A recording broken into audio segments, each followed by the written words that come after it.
everybody, and welcome to Rep RPG. I'm your host, Matthew, not Cody Stone. Surprise, surprise. Although he is here, I wrested the seat from him. And there was a great fight. I took over for every Tuesday of October. But welcome to Rep RPG. We are a nerd channel that does tabletop RPGs of every sort, mostly D5e, dabbled in a bunch of other stuff, and we play Vampire the Masquerade 5e. We also do PvP, and sometimes board games, and sometimes video game stuff. We just do it all. So keep an eye out for some of that. But for tonight, we are diving into the spooky world of the domain of the Nameless God.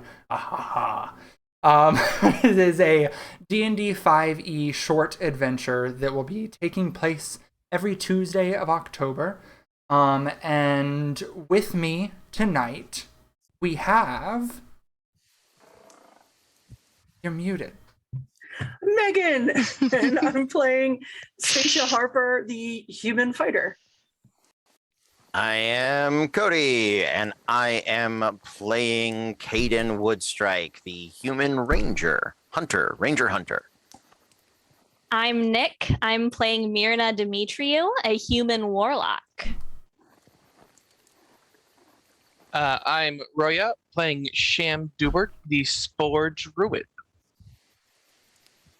And I am Silent. I am playing Quillen Nesdrith, the Dragonborn Paladin.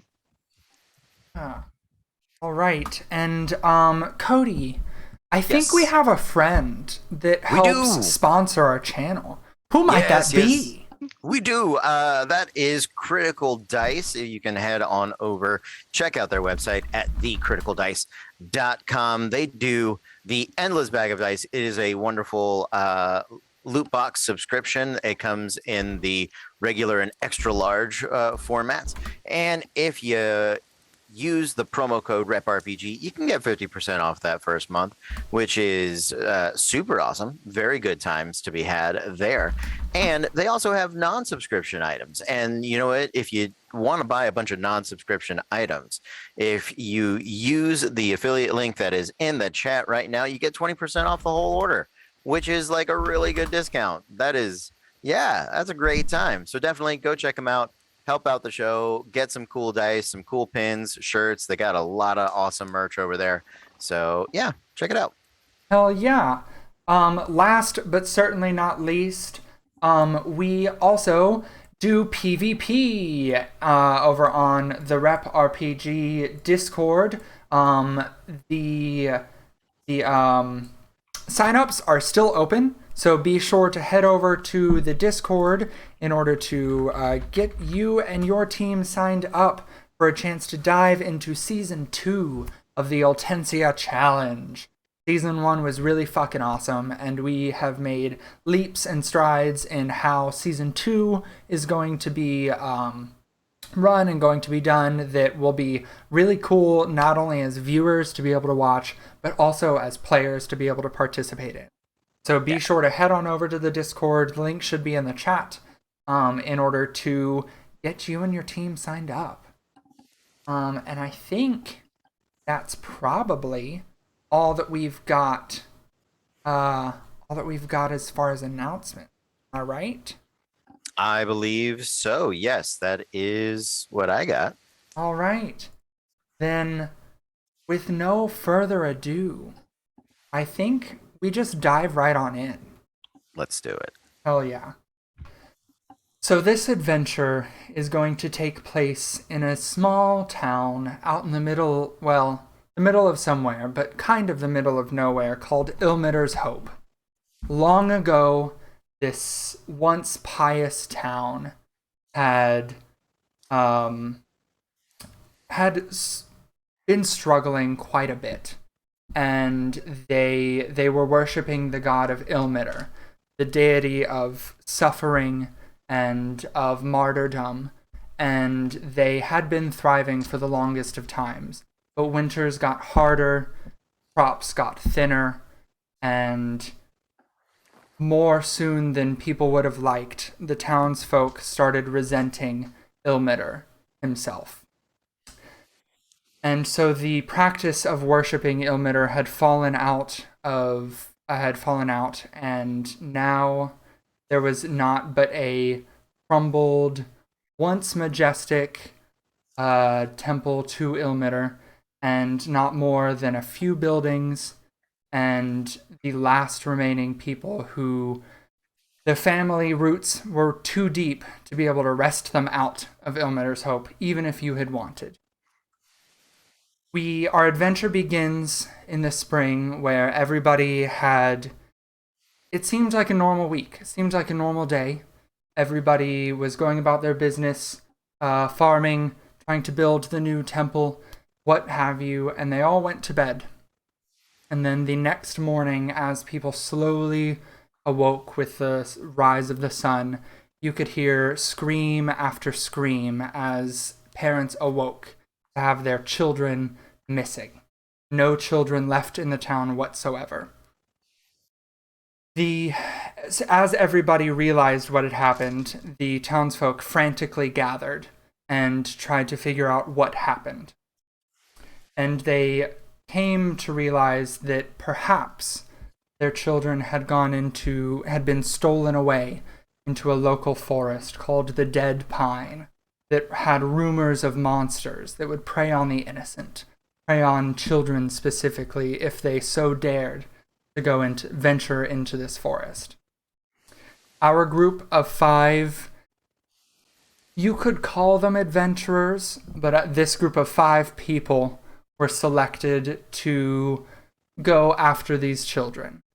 Now, normal stories of this caliber may speak of these heroic people doing these heroic deeds, but I find that most stories don't have that.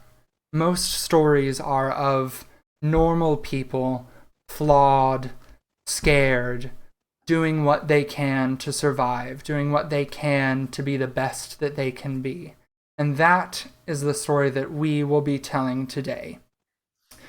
These characters may be flawed, they may be a little bit less pious than your normal adventuring group, but some stories are meant more as a warning than they are as a story of hope. And that is tonight's story. As a note, on the screen, there is a content warning. This stream is meant for mature audiences. It will contain graphic situations. You should expect depictions of violence, murder, hideous abominations, vomit, children being hurt, eating disorders, and references to torture, cannibalism, and suicide.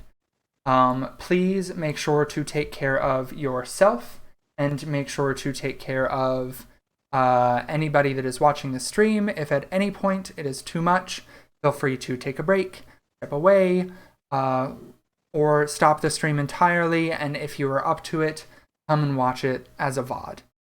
But do be sure to take care of yourself and keep in mind that content warning the entire time.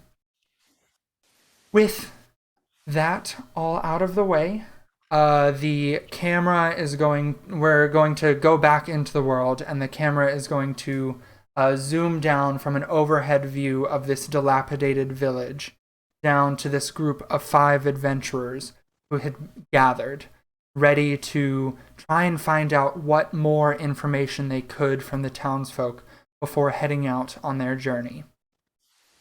And as the camera pans down, can I get a description from everybody about what their character looks like?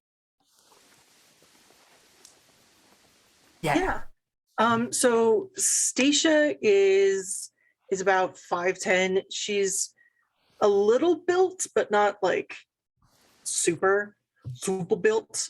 She definitely looks like she runs a lot. And she's got two like short swords on her back. Yeah, but like dark like coffee colored hair, It's kind of messy. It's not, it's more like she sleeps, she wakes up. If it's real bad, she'll brush it. But for the most part, it's like a finger comb and finger comb and go. She's super tan. She has freckles and like farmer's tan. Just, yeah, she's very, she's not wild looking, but she's not well put together either. Okay. Yeah. Matthew. Yes. I'm looking at the stream, and it looks like all of our faces have gone away. Oh no. We disappeared with the children. I think it's supposed to do that, right? Yeah, Darkness totally, has come. definitely. It has I'm still all by encompassed all of myself. us. I'm all Yep. alone. You're just a special one, that's all. I'm no. alone in the village. Please hold while I fix this. Of course. Now in the woods, the faces came. No, go back. Go back. I'll go back to my spot. I was trying to help. Nick, helping. I was not told I needed to help at all. You're A-OK. Oh, I'm sorry that they that all jumped around on you. It's buddy. okay. It was me. I did the thing and fucked up. And You touched the I- thing, huh? I touched stuff and I wasn't supposed to, but you know, we live and you learn. Yeah, so I now- know the feel. I there are plenty of times I touch stuff on the stream as well. While you're doing that, I Yes. can go ahead and describe Caden to you guys. Please do. So Caden is he's an adult. He's probably late 20s, early 30s. He is his leather armor is well kept, well cared for, and you get the feeling he. I mean, if you live in the town, you know he made it himself. He is the tanner and whatever else goes with that. He's a leather worker in the town and local hunter. Hair is brownish, probably a little bleached out just from being out hunting in the woods, and has an old military style longbow that he has been sort of wrapping with different bits of leather to keep functioning throughout long after his scouting career. And so yeah, he has some family in town, and that is Caden. He's not super personable. He's not terribly attractive, but he's here and he likes wandering around and shooting stuff. Oh yeah. Nick, I think you're up next. Myrna is also in her late 20s. Very slight, as much as you could call someone in their late 20s like a waif, that would be Myrna. She has short black hair, straight bangs and a bob, and a lot of her clothing looks very well kept. You don't quite know how often she's been wearing the leather armor, but she's got like a very nice cloak and blouse on top of it. Couple pieces of jewelry and finery. And the bag she has with her looks almost brand new, not a speck of dirt on it. Love it. All right, Roya, I think you're up. Oh, you're muted. Got it. Shamdooer is a wood elf in the roughly 160s. He wears a green tunic with a very dark overcoat, brown trousers, and quality leather boots. He always has his backpack full of wares on him, a nice short bow to the side, various pouches and jars and pockets, and a nice wooden club at his side. Nice. Hey, I think there you go. Yep. And Quill is she's she's about 6'6", about 270, bright blue eyes, and kind of like a silver touched white skin, like almost an iridescent, with like slate gray hair, as much hair as a dragonborn can have. Basically, I describe her to people as if dear old grandma, you threw her into some splint armor and gave her some really sharp weapons and said, "Hey, go out there and have some fun." She's got a very kind of like matronly type look to her. Just a mom, just a mom and lots of armor that knows how to cut you. Hell yeah. All right, and as our team of adventurers, if you will, looks around, adventurers with large air quotes, you all notice there are a few larger buildings of import here in the town. Most of it is just small houses with some gardens outside that people are able to basically grow just the right amount of produce just for their small household within the town limits. But there are a few different buildings of larger import. One of them is an incomplete church. Parts of it are still in shambles, and parts of it are being rebuilt. Then there is also the mayor's house, and then there is Ilmater's Inn. And just let me know where you guys would like to go.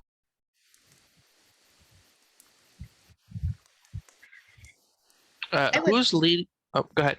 I was gonna say I would definitely already be at the church or at the where the church is going to be, and probably speaking with a lot of the parents already, because in my time that I've been here, assisting in building the new wonderful temple, I've gotten kind of a rapport with all the children of the village, because I make the best cookies. And I'm kind of talking to parents and comforting everybody and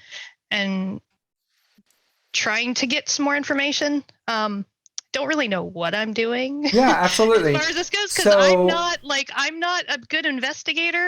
I'm really worried about these kids and. Yeah. So one of the parents in front of you, he's Nazik Bitterjaw, a dwarven father. Thank you, Megan.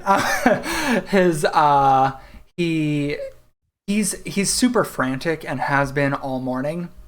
I just don't know where these kids have gone, and you guys need to just get out there as soon as possible to be able to find my child. Where, I just need to know where they've gone, especially if they're in the dead pines. That place is dangerous. What are you going to do? Did you see anything in their room? Like, was a window open? Were there any evidence of anybody else being in the room? No, not at all. We went to go wake Susie this morning, and when we opened her door, there was nothing. It was her blanket was pulled down slightly as if she had gotten out of bed, but there was the window wasn't open or broken. Her door was fine. There was we just don't know where they've gone. Did she take any shoes or any clothes or anything like that? I didn't notice anything missing. No, we Does don't your door have a lock lot for her from to the inside? Our front door, yes, yeah. I mean, Was it locked this morning? No, but we never lock our doors. It's 4 days to the nearest city. Everybody knows everybody in town. There's no real reason. Can I do a history check on Susie to see if she was any good in my PE classes? If she's yes. super stealthy, if I could never find her. Hell yeah. Hell yeah. I would kind of want to do that myself, Absolutely. just because to see if I remember anything about her hanging around me. Yeah. Both of you go ahead and do a I guess a history check. Yeah, fuck it. Why not? A spicy 8. Oh, okay. That's exactly what yeah. Susie, Starting off with a Susie. bang with the fox dice today. I see how this is going. They chose murder. And then Megan, you got An 8. Oh, both of you got an 8. Oh, okay, cool. Cool. So you That's on brand. So Susie, she is a small dwarven child, and she was there, but she didn't particularly stand out in your classes as particularly sneaky or particularly fast. You tend to remember her being one of the slower ones. Not for any lack of physicality, but more that she never found interest in it. Fair. Do we have a rough count or a precise count of how many children have gone missing from the town? So there are about 12 children, and I say about, that is a lie. 12 children. Yeah. And one of them, you note, is the Innskeep's son, Baron.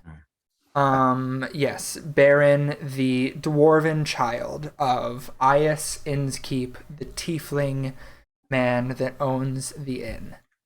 And he, in particular, has been very active in trying to get a group of people together in order to go out and find the children.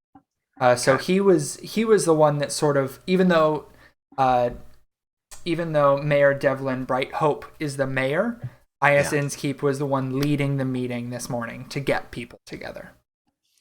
And what would kind of like the age range be? Like, who would what would the oldest child be? What would the youngest child be? Like, how old? Yeah, so the oldest child in town is 12.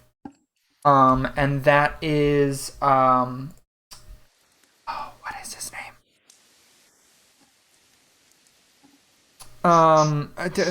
There's an actual name. I've just blanked. So for now, Kyle. Kyle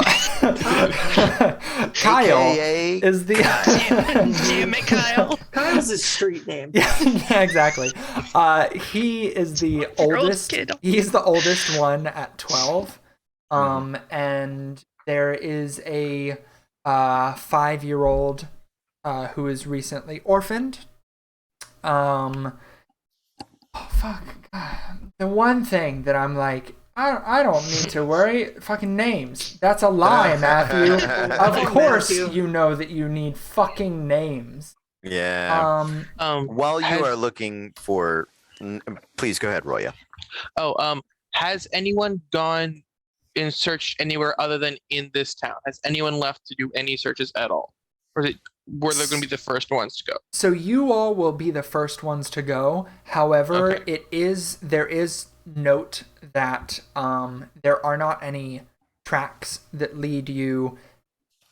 So there are a few tracks that you guys have been able to find that you think might be part of this that head toward the Dead Pines, which is why the townspeople have been worried about that in particular, and why they were trying to find people to go and not just everybody's going, because the Dead Pines are rumored to be very dangerous. Yeah, but not like 12 kids worth of tracks, just like a couple. Exactly. Yeah, they're yeah, like you just see some that makes you think that it would be that way, which is also why people are confused and worried, just because in theory, if these 12 kids just decided to get up and play a prank, you would have seen 12 kids worth of tracks, but you don't see that. No, they walk in a single line to confuse Hide the numbers. Is there a track in a track? Stacia has been teaching them, so it is entirely possible. That is true. Well, good. I was gonna start asking about looking for tracks. Well, I'm glad. Oh, tracks ho, found them. Tracks Nicely ho. done. Yeah. Good job, Caden. Nazir, Good job. Nazir, the elven boy, he is the one that was recently orphaned, and he's the 5-year-old? 5. Yes. Okay. And he is the youngest in town. because there just aren't a lot of people in town to be making babies. So fucking? yeah, so there just isn't like a ton of infants in town, if you will. I'm gonna make sure that I have. I'm gonna pick up I have 5 days rations. Okay. I'm gonna pick up 3 more. Okay, yeah, you can head on over to the inn, the And IS that's what I Keep. figured. Yeah. So I'll head inside, and I'm sure that the tiefling is there, the tiefling Yes. innkeeper. Yes. So I'll place the order with him, and yeah, we're about to head out. So Finally, I've been wondering when you all were going to get on the road. The longer you wait, the further they could have gotten. Yes, that is true, but we are also bigger and faster and a little more skilled at it. So we're going to find them. We're going to bring them back. It's going to be all right. We just want to make sure that I have enough food for everyone. So let's make it 12 trail rations. All right. In case if the kids have been gone a few hours, they might be hungry, and that should be. Do enough. you need any more water skins or? Yeah, let's grab a couple of water skins as well, Alright. and I can usually find a decent source of water, but that's a good idea. All right. If there's anything else that you need, please come and ask. I will try and see if I can find anything. Sure. And I'm gonna take a step just to the corner of the room. Okay. And so I've got my adventures backpack, Mhm. right? It's got all the classics on it. It's got my 50 feet of rope. Gotta have that. Of course. It's got my bedroll on Of the course. back, quiver on one side, and on the opposite side of the quiver, there is a little bird cage Mm-hmm. that I have like a cover on, Yep. and I'm going to take my backpack off. I'm gonna set it on the side. I'm gonna kind of lean over to it, and I'm gonna say, Siggy, can you hear me? What else do we need to take on this journey? So as you lift the cage, within it, are you He's the facing? real brains of this Are operation. you? Are you? Where is the cage out and visible to anybody in the shop, or are you? No, it's got a cover on it, and Okay. I'm just sort of doing the peek under the curtain. Okay. Right. Gotcha. Are we Gotcha. okay? All right. So within this cage, actually, because nobody's there, I'm gonna save that. But you do hear a small voice whisper back to you. You should have all that you need for now. Perhaps gather those that can. No, Nick, not the smiling handshake. No. Gather those that can help you on your journey, and try and find the children before it's too. Cool. So yeah, we're taking those rations to go, and I'm gonna when I get them, I'm gonna take whatever, I guess, granola, Yeah. and I'm gonna just drop a little in the cage. It Yeah. drops in the cage and it stays there. Yep. Yep. That's fine. You do note that that the inn's keep looks visibly concerned and confused as to why you knelt down in the corner, lifted a little bit of a cloth, and then spoke to a cage-shaped item, and then about 20 seconds later stood back up. Cool. Well, that's my so- lucky. That's my lucky bird. That's, All right. If Yeah. you say so. I do. Is there anything else I Nope. can help you with? Just All need right. my people. All right. All right. Thank you. Mhm. Cool. And Probably yeah. would have followed Caden in there as well to get ready to go. Okay. To go somewhere. While you were at the church, there are two people that have sort of taken up the helm of rebuilding this church. One of them is Father Sindri Westpike, and the other is Sister Savarite Cavernsfall. While you were over at the church, before you left, this morning actually, we can do a little bit of a backwards time skip. Father Sindri Westpike was talking to you about everything that's happening. I'm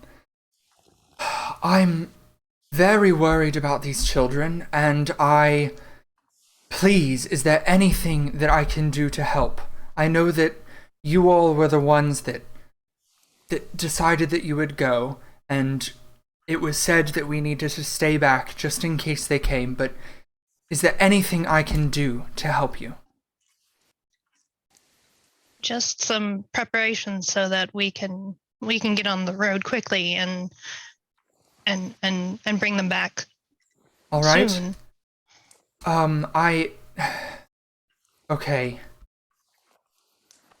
I will light a vigil for you every night. And especially Quilwyn, I know that you have been very helpful to Sister Cavernsfall and I in rebuilding this church. So please be sure to get back safe.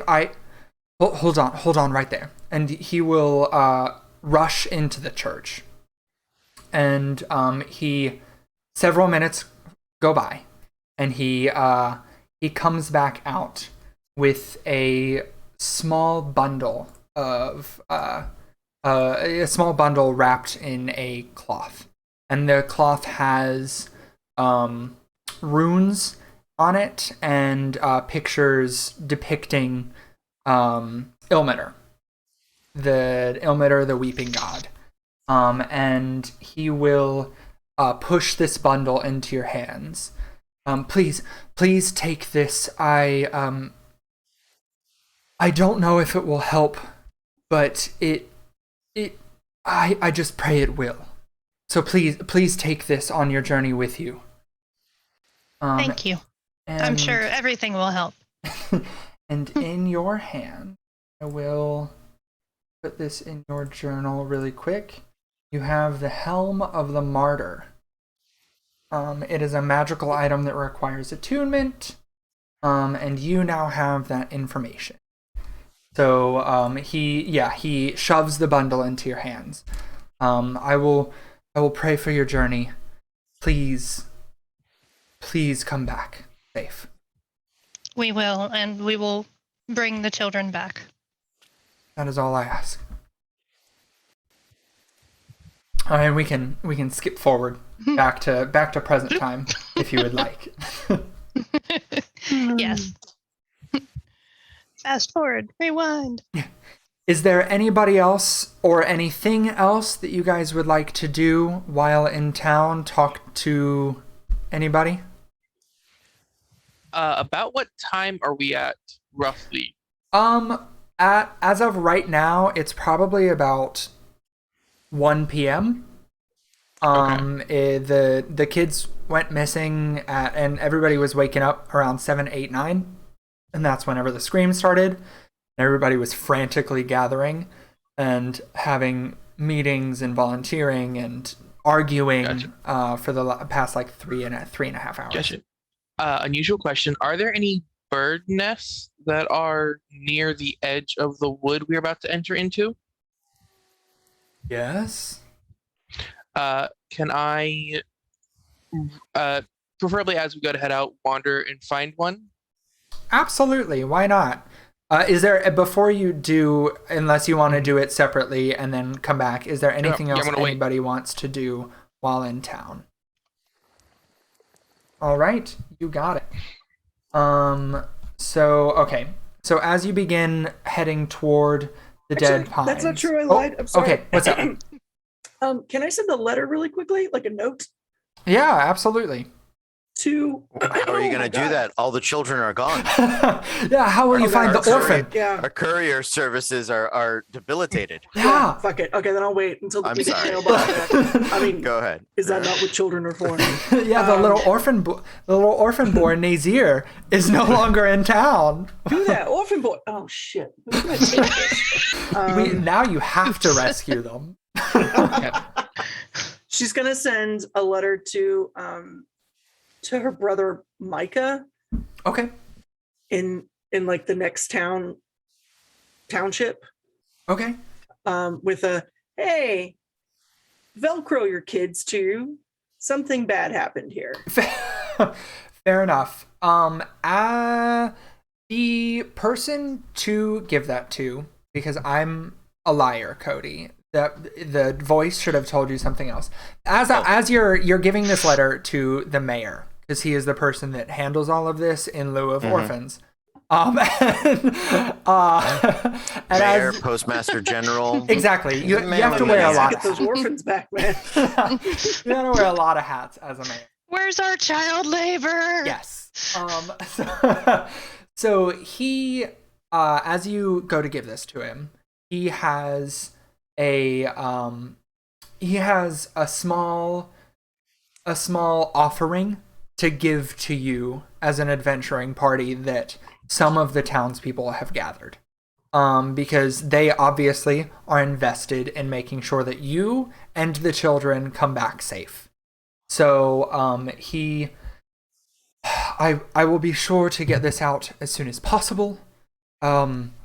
Obviously, it might take a little bit, as we are all very concerned and will be doing what we can down here to look for the children.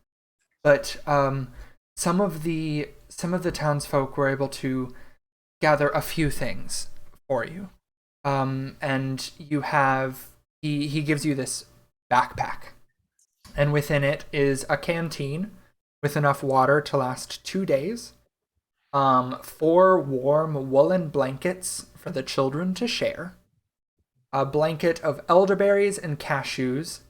It ends up being 1 meal for your entire party whenever you should want it. If anybody needs a bedroll, you can have one. And then a bottle of instant rope as well. And I will... Bottle of instant rope? Yes. So I just shared it in Roll20. It's a small glass vial and it has a viscous tan liquid in it. The bottle is capped by a thick cork stopper with a pull string. When it's opened, the bottle produces a 30-foot length of sturdy alchemical rope, which disintegrates into a fine powder after about an hour. And the mayor hands you all of these things. The bottle was from Ias. Earlier, he gave it to me while everybody was getting all of this together, and everybody scraped together what they could be able to give to you. I also, if you would have it, I do have a personal belonging that I can give to you. It's something back from my adventuring days. If you would like it.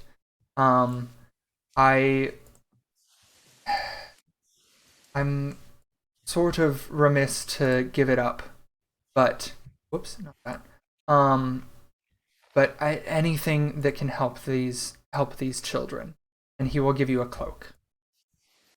And Ooh. you can do with that what you will. But he hands you a bundled cloak and hands it to you if you would like it. Thank you. All right. Is there anything else that you need from me before you head out? It says no. No? No? I said the bird says no. I know. I was No, okay. wait, what? Wait, what? Joking. I'm sorry. That's because Caw, Matthew's no, caw. an idiot. And forgot that there were a couple of NPCs with gifts. Is this for me or is this for Cody? That was for you because you were the one that came to give him a letter. Okay. Yeah. How Have it. smart is this girl? Damn, now I want to find someone to talk to. Not very. I was just locking my house. Apparently, the only one in Hold on, Ilmater who straight does away. that. You do, wait, sorry, what? She just puts the cloak on. She is not smart. All right. The cloak Oops. the cloak fits very snugly to your shoulders. Yeah. And then it is a roughly stitched dark brown tanned cloak that fits very snugly once it is clasped to your shoulders. Cool. Thank you.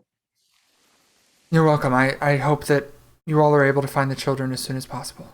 You were much more slender when you adventured, weren't you? Well, you know, the when you're on the road all the time. Sure. Skeletal Yeah. shoulders. Sleeves are bullshit. Okay. No capes. Yep. No capes. No capes. All right. Is there anything else? Any last minute stuff? All right. So as you leave the town limits, you head toward the dark forest. The tall trees, all the branches all seem to intertwine closer than you would really want them to at the top, creating a very dark forest, even in the midday sun that should be able to bleed through some light into the forest. All of it is fairly dark with just tiny slivers of sunlight shafts poking through. You said that you had something that you wanted to do as you reached the edge? Yes, I am going to touch one of the jars on my side and wave my hands and cast Speak with Animals. Mm-hmm.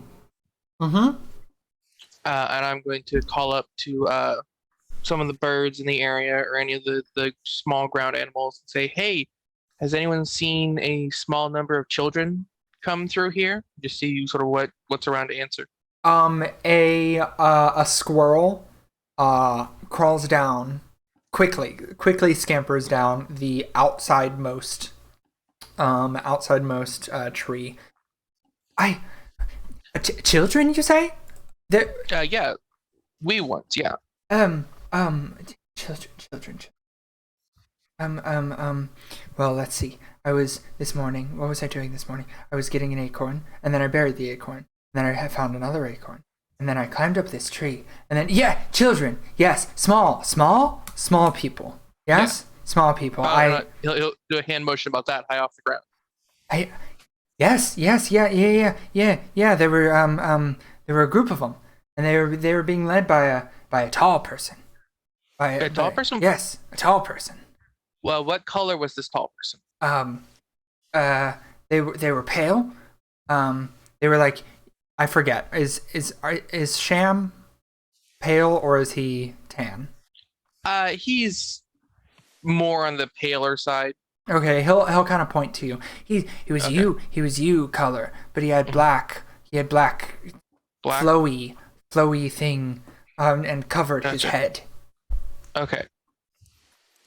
Do you know how to count? How high can you count? I can. Were there a lot, or were there a lot of little ones, or a little bit about little ones? There were a lot of little ones. I don't ever see that many little squirrels together. So there were more than how many little squirrels are always together. Okay, thanks. Yeah, the rest of us are just watching Sham like. Yeah, just speak a little chittering back this. Do you know what direction they went into the forest? They went in. Okay, do you know? Can you point me? Can you point with your nose which direction they went? And he points into the forest. Just a general southeast, I guess. Squeakers, Good squeakers. try. You gotta try. Yeah, absolutely. Okay. They went by a while ago. I don't know where they went after they passed the inside, but they went inside. Okay. Do you know how high above the sun was it when they passed through? Was it just on the edge, or was it like above the trees already? Just edge. On the edge? Okay. Yeah. So early. Yeah, Okay. early. Okay. Well, thank you. And he'll pull out but he has like a couple of small nuts. So handful of small nuts toward the squirrel. Let him take them all. He quickly and frantically grabs them, shoves some of them in his mouth, and then scampers off. Okay. Thanks, you chump. These are my nuts now, and then runs away. He'll wave to the squirrel, and then Sham will turn and tell the rest of the party. So early today, just after sunrise, maybe a little later, the squirrel said a tall, pale figure in black cloaks walked through here with a number of small figures. Does that description ping anything of anyone that's been in town? No, not that you know of. I mean, obviously the children, but the description of the pale figure with the dark cloak doesn't ring any bells, unfortunately. I'm glad to hear you actually got some information off of. I was a little bit concerned for you. Squirrels are always a tough one. Either they talk about nothing but nuts, or they give you exactly what you're looking for. There's really no in between with those guys. I was hoping for like a raven, because they just talk nonstop about the important stuff. But I can't say I've ever gotten information from a squirrel, so good on you, good job. And I give you a very very tentative pat on your shoulder as I pass you by, going in the direction. Sham will pull out a small like tuber and just start cutting it and eating it with his knife. Have we passed the sign that says the Dead Pines? Yeah, that's like right Is right the outside E of the. still there? No, The E is missing? the E is missing. Is it Dad Pines? No, it's dead, It's dead pins. Oh, okay. Missing 'Cause that's- kids. 'cause that's what- missing Missing E. So clearly, no. Really could have gone either way. Absolutely. Clearly, a Absolutely. bad guy has something against vowels. Yeah. Okay. All right. Go ahead. So as we continue into the woods, I am pretty observant, and I am a little quieter, I think, than my compatriots. So I'm going to try to scout ahead about 60 feet, maybe. Okay. Just to, I take a quick look at all of them and a stock of them, and I'm like, yep, that's my job. That's my job on this ship, and I'm gonna do it. Fair enough. Yeah, you can. It is surprising. The lack of tracks. It is Sure. almost alarming because, Sure. as you know, like there were supposed to be about 12 children missing, and even closer to town, where there had to be 12, there are very few tracks. You're not 100% sure if that's just because the ground has been dry recently, and so it's a little bit harder to pick up like actual footprints, or if it's because of some other weird, mysterious something. You're not 100% sure. So as you venture forth, you find yourself. Those of you who are from around here, you find yourself peering up to the trees a bit more than those of you who are just coming in, because you all know of the stories of the Dead Pines. You all know of the tales of dangerous monsters that prey on the innocent, but also of the origins of the name of the Dead Pines, back from whenever the forest got its name from whenever the enemy soldiers from the area would be if they had been killed, they would be strung from the trees as a way to keep people from venturing further. You all find yourselves just remembering that as you think of the disappearance of the children, and you think of all of the odd happenings that have begun in the town as you venture forth. As the day progresses into evening, you all wonder why you haven't found these children yet. They should only have a few hours on you, and yet you find yourselves still empty-handed. You all can set up camp if you would like, or if you would like to continue forward. It is the sun has set, and so it is getting dark. The forest was already dark, but it gets pitch black at night. There have been some sounds of wildlife, but you haven't seen any. Would I have been in the town long enough to know the stories about the forest, or not quite long enough yet? You would know that there is tale of them being dangerous. You would not know the history of them, but you would definitely know that they are a bit dangerous, and that there's the tales of the monsters that prey on the innocent. I would, as we're traveling, the nearest person that's from the town that I see looking up into the trees, I'd probably inquire of them, why do you keep looking up at the trees? Stories that, well, you never give much stock to until it's really quiet and a group of kids go missing. And he will recount whatever he can remember of the tale. Yeah, you recount the tale of an ancient war where Ilmater's hope was just a camp for soldiers, and in order to keep the enemies from infiltrating, that any corpse that they could get, they would string it up on the trees in order to scare people off. That's absolutely barbaric. Incredibly morbid. How could anybody do that to another being? No matter what side they're on, how could anybody just be that disrespectful to the dead? Or changes war? people.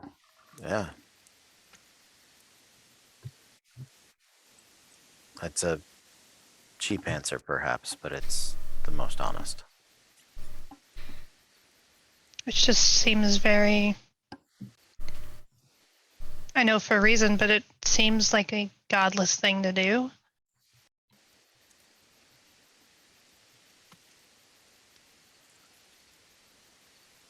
Tough to argue. Well, it is dark. I know many of you can't see well this lack of light.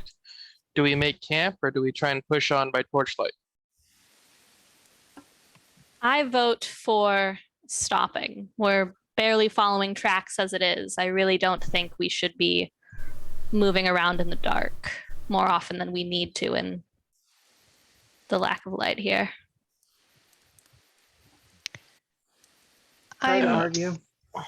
I'm fine with whatever any of you want to do. Unfortunately, I can't see very well. I'm not adverse to keeping going because we need to find them. But I'll stay if that's what everybody wants to do. Us being lost doesn't help them at all. All right. Sounds like we're setting up camp for the night then. All right. You all go about setting up camp. Would you like to start a fire, or are you going to go fireless? I'm going to start a fire. Once you start it, I will druid craft it to make it spark instantly. So there's no extra effort required for that. Perfect. You go about getting some kindling from nearby and then start a fire. The night is eerily quiet. You've heard some chittering from the forest, but as I noted earlier, the wildlife has been remarkably. You've not seen them, and that is something that those of you who have experience in forests is unsettling, to say the least. And it does not change at night. You would think that perhaps with the coming of night, the nocturnal animals would begin their day, essentially, but it is Yeah, I don't notice anything's different because I sound like a walking, like a walking silverware drawer when I walk. Absolutely. It doesn't even occur to me that there would be animal noises. I'm not used to hearing them anyway. Absolutely. Would you all like to set watches, or are you gonna just? Mm-hmm. All right. Let me know how you want to do that. I'll. Oh, go ahead. Can any of you actually see right now?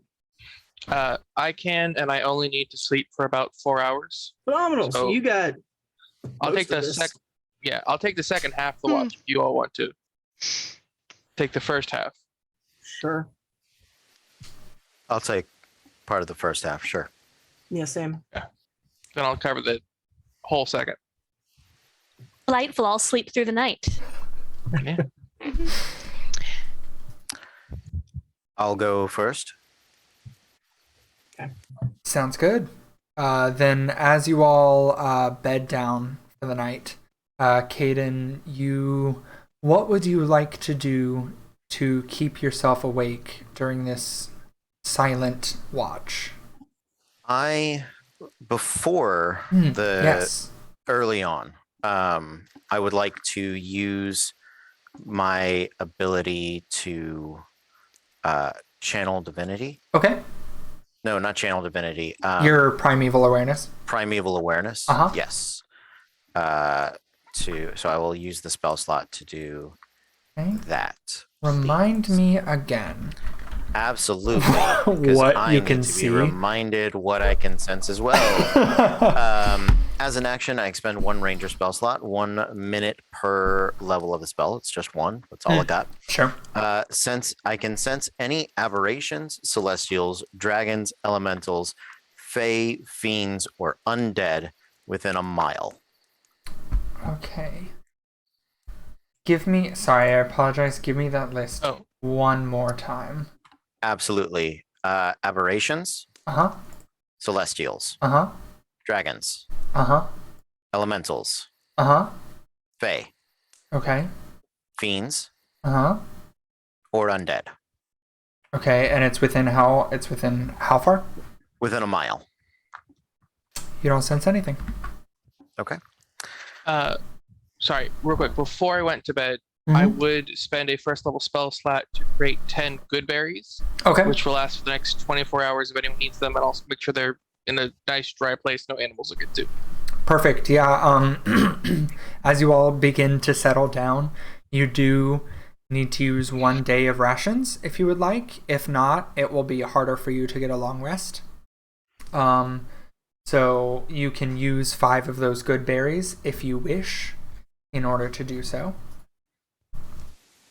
Yeah, and there will be enough then 5 tonight and then 5 tomorrow morning to sustain us. Perfect. Yeah, I should do a berry. I'll eat a ration. Okay. I have 22 of them. 21 now. So. Yep. So during my watch, I will, to stay awake, I have chalk. Okay. And I'd like to walk around the camp to the edge of the trees, edge of the light line, and mark the trees. Okay. With anything in particular, or just single hash marks? Just hash marks. Okay. Maybe draw like a smiley face. Sure. like an old man willow. Yeah. That's only after I've like once I've gone around. Like if I come back to one and I'm like, oh, all right, well I'll do a little like old man willow shading. Yeah. Adventure. Absolutely. So. Yeah. You do so, and you can I get you to make a perception check for me? Absolutely. Yes. Let's keep an eye out. How do I do? Go. Yeah. 18. Ooh. Nice. Yeah, you don't seem to see anything. You hear the occasional chitter from a bird. But you don't, nothing out of the ordinary. And you, with your primeval awareness from earlier, you feel pretty safe that nothing odd is going to come up on you. But your watch passes without any real incident. Okay. I will wake up Stasia and try to get some sleep. Absolutely. So Stasia, as you wake up, what would you like to do to stay awake on what some would say is the hardest watch to have to deal with? The second watch is genuinely the hardest to have to deal with because you haven't had a full cycle of REM. Yeah. And you so what would you like to do to stay awake? She's gonna do some push-ups real quick. Love that. And she always has like a ball on her. So she's just gonna be like throwing the ball against the trees. Okay. Just playing like mini racquetball with herself. Or was that squash? What is it when you do it against the wall? Squash. Yeah. Wall, I always called it wall ball. Wall ball. Yeah. I mean, if you're in a cube, squash. It's also racquetball. If you have a racket, I guess. Okay. Yeah, it's racquetball if you got a racket and you're in a fancy court. But wall ball if you're just against a wall. Yeah, she's playing tree ball. So. Oh yeah, Tree ball. Tree ball. Much harder. When yeah, you hit a big much harder. Tree, it just starts going. Yeah. Tree ball, handball, zucchini ball, or just zucchini instead of squash. Yeah, absolutely. Yeah. Can I get you to make a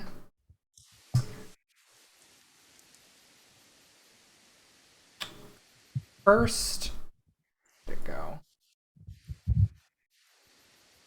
Can I get you to make a actually just a perception check? Do you want it at disadvantage because I'm blind? Not for that reason, but yes, because you're playing tree ball. Wow.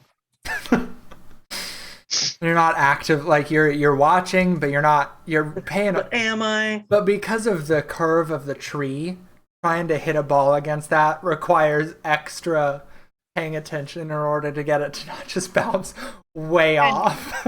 And you're pissing the tree back. 3. All right, cool. I rolled a 4.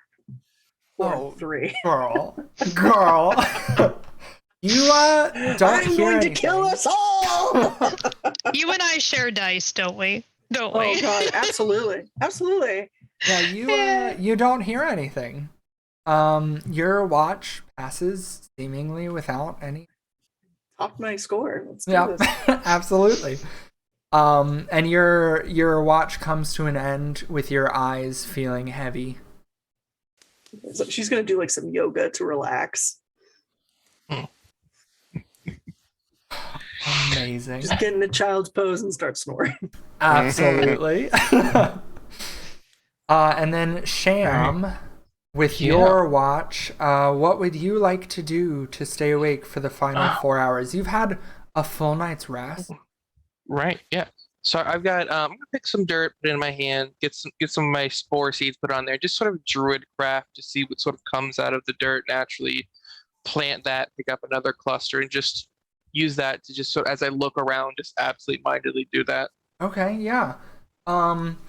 You get a you obviously like get some regular grass. I can't talk.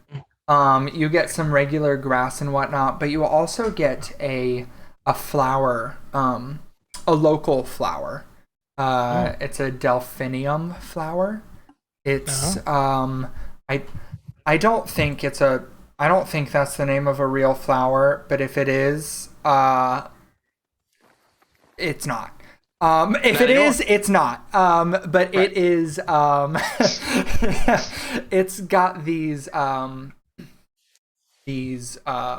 petals that are white on the outsides and blue towards the center. And it's very pretty, fairly small. But it is local to the area. Okay. Any? Is it just pretty? Or are there any sort of medicinal purposes for it? Just pretty. No, it's just a flower. I mean, could you make a tea out of it? Sure. Will it cure the common cold? No. But it's a tea, so it might. Okay. But so I'll hold on to that. Make sure that's nice and safe. Okay. And can I get you to make a perception check? Absolutely. That'll be a 13. All right. You similar to Caden, you hear a bit of woodland sound, but not a ton. Towards the end of your watch, as the treetops from the towering massive trees, as it begins to color slightly, as you can tell that the sun is starting to rise, you do hear a little bit more of the woodland sounds, but not a ton and not nearly as much as you would expect, especially being so in tune with nature. You would expect to hear more as the woods come to life, essentially. Gotcha. But it is remarkably lacking. Gotcha. The trees here, do they seem sort of like a healthy wood? Yes. It seems healthy. They are just tall and very closely knit. It doesn't seem like the trees are particularly dying, but it is just like it is a true canopy up at the top where they flower. Where they leave. Whatever the fuck. Yeah, whatever. Yeah. Botany. I don't know. Okay. Then I'll do some just be nice. I'll do some minor druid craft to just make sure the trees are nice and healthy, so they can just sort of do the liner things. Absolutely. Nice. A little bit of moss pops up on them. I see the one with a number of dents in it, and I'll make sure to hit that one a little special hard. Absolutely. All right. So as you all wake up, you all feel fairly well rested. It is a night in the woods, so for some of you that is more akin to what you're used to doing than others. But even those of you that are remarkably used to being out in the woods, your sleep was a little restless, whether that be because of the stress of worrying about these children, or whether that be something else you're not 100% sure, but you found yourself tossing and turning a little bit more than you would expect. And in the morning, can I get survival checks to pick up the trail? Sure. Yes. A 24.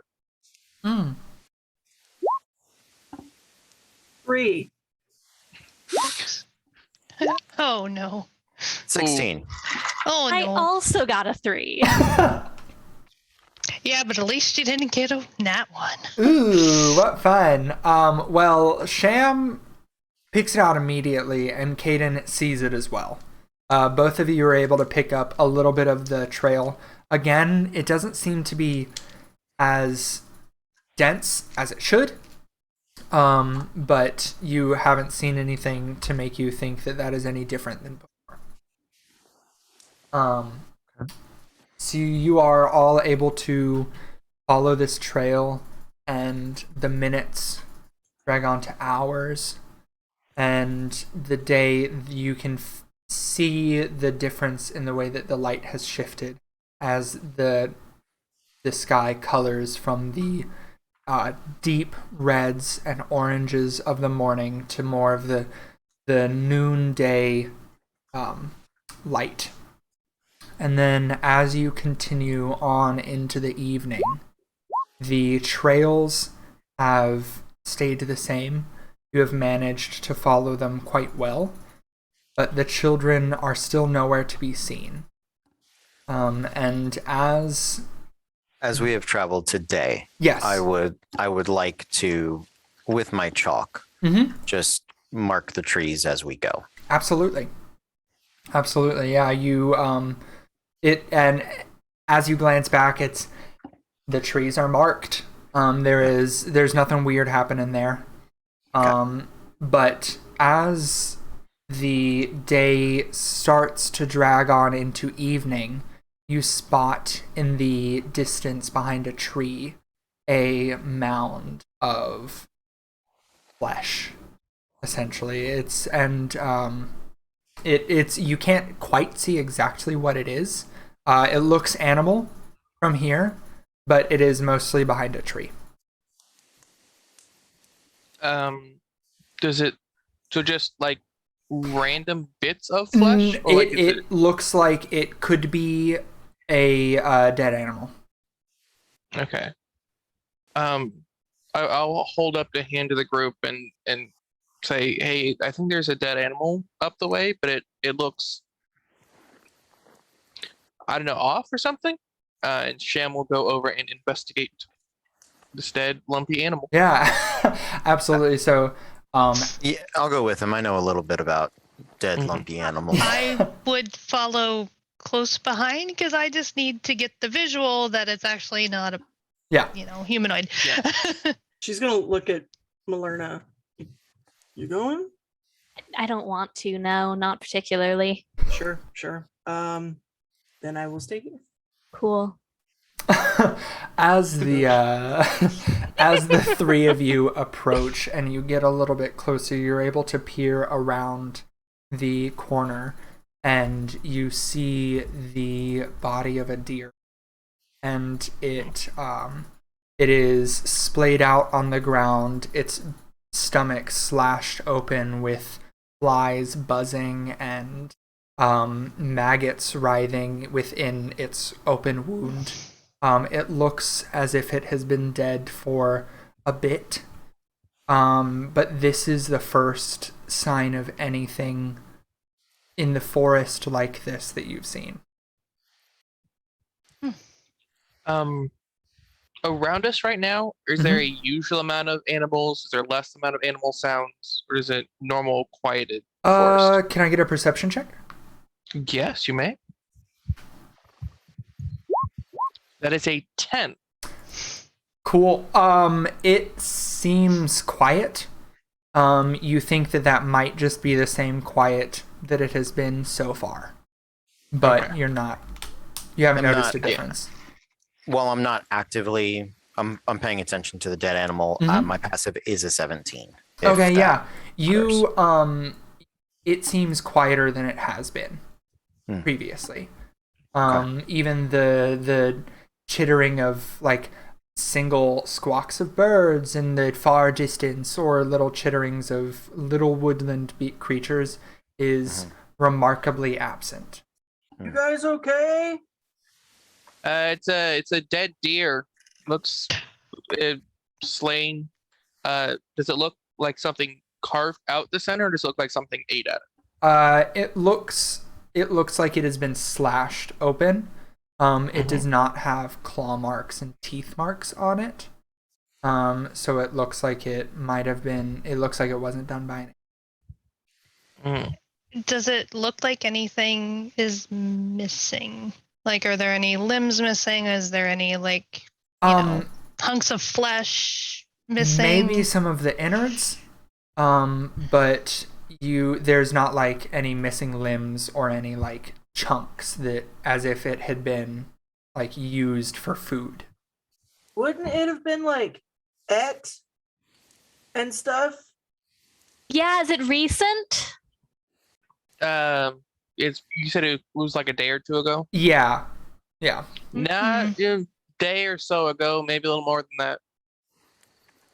It's definitely putrid, and I'll kind of back up from it and come back to stand with everybody else. Sham will start to just druid craft and some of his druid magic just start decompose and make the area smell a little less dead deer. She looks You at do Lorna. It's weird it wasn't Ed, right? Yeah, have you been? You don't like teach the kids how to hunt deer or anything, right? Not on purpose. No. I think maybe some of the smart kids might have learned how. Well, our but- kids are very smart. Yes. I'm Sure. gonna, as people are backing away. Mhm. I've killed a number of deer. Yeah. I'm sure I have tanned and skinned them. I've Absolutely. prepped them. Probably sold the meat. I'm gonna, because it's been cut. Yeah. It's a man-made weapon. Yes. Right. I'm gonna look to see if there are any. If it was trapped first, because a slashing cut on a deer means somebody ran it down. Yeah. Which is kind of pretty unique. Look for arrow holes, and I'm gonna see if I can take stock of its organs, if they had particularly sought out, like the heart, the lungs, the kidney, something in particular. Yeah, so you do not see any puncture wounds that would indicate any arrows. Okay. Like you don't see any of that in the neck, in the maybe in the space that would maybe they happened to slash in the same spot, but it doesn't seem like it because that seems very unlikely. Yeah. But yeah, you don't see any sign of a trap nearby. The leg isn't caught in a rope or anything. Yeah, I didn't know if the leg was broke or there were teeth marks on the legs or anything like that. Nope, Okay, just cool. a slash through the belly. Great. It looks like there might be some missing like entrails, but you're not sure if that's from a bird having picked at it or anything. Sure. But nothing ritually cut out. Okay. All right. Cool. I'm gonna grab some. I'm sure I have like some spare cloth, leather, something. Try to clean my hands up as best I can. Yeah. Coming back. Yeah, you can clean your hands. You do not have to have deer all the time. Great. I'll kind of whisper to anybody else. Does he always just go digging around in dead things? I mean, Do that's kind of his job, right? I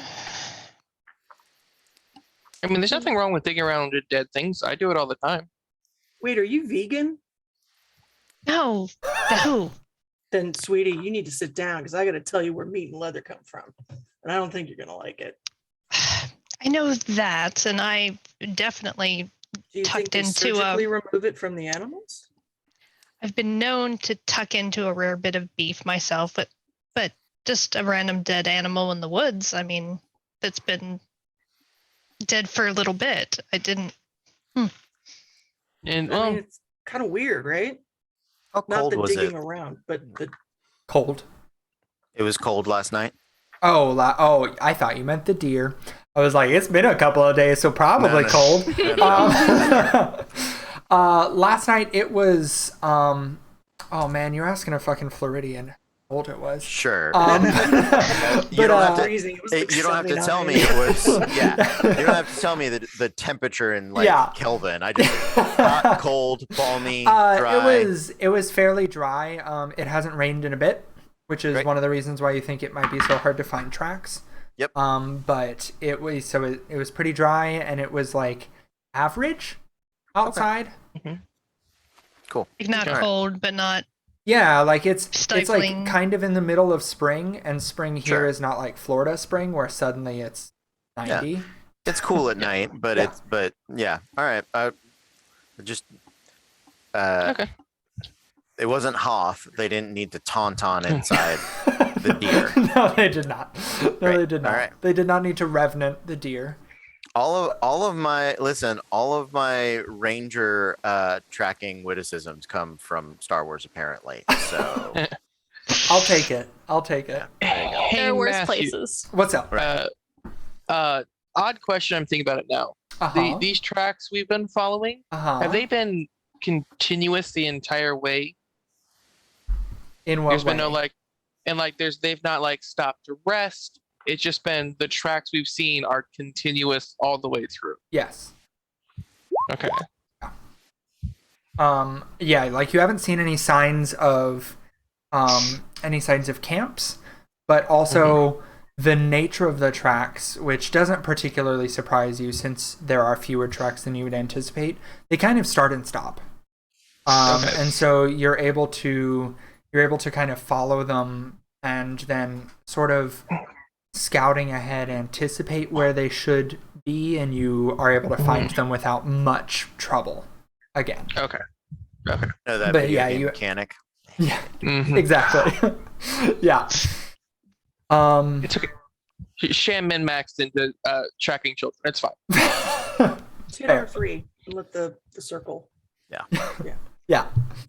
And is there anything else you guys would like to do before heading back out? I don't think there's anything else for us to do with this I particular would deer. like to take a short sword out and just have it out. Fair. Something's killing animals and just leaving them, and that's yeah.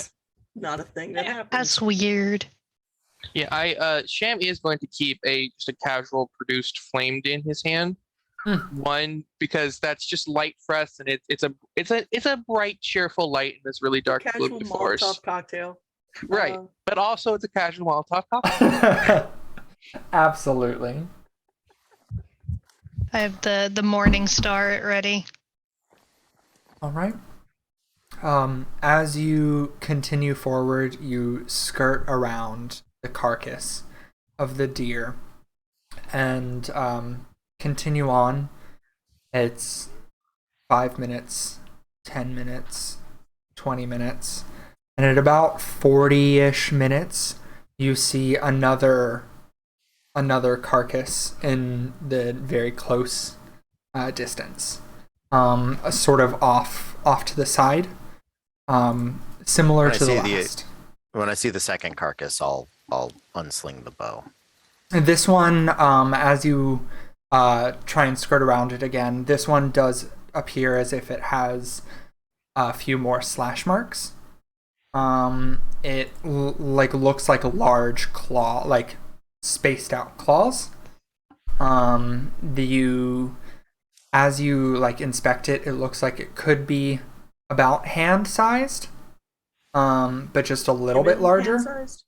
Yeah, like the spacing in between, it's as like if you went like this, it would be similar-ish.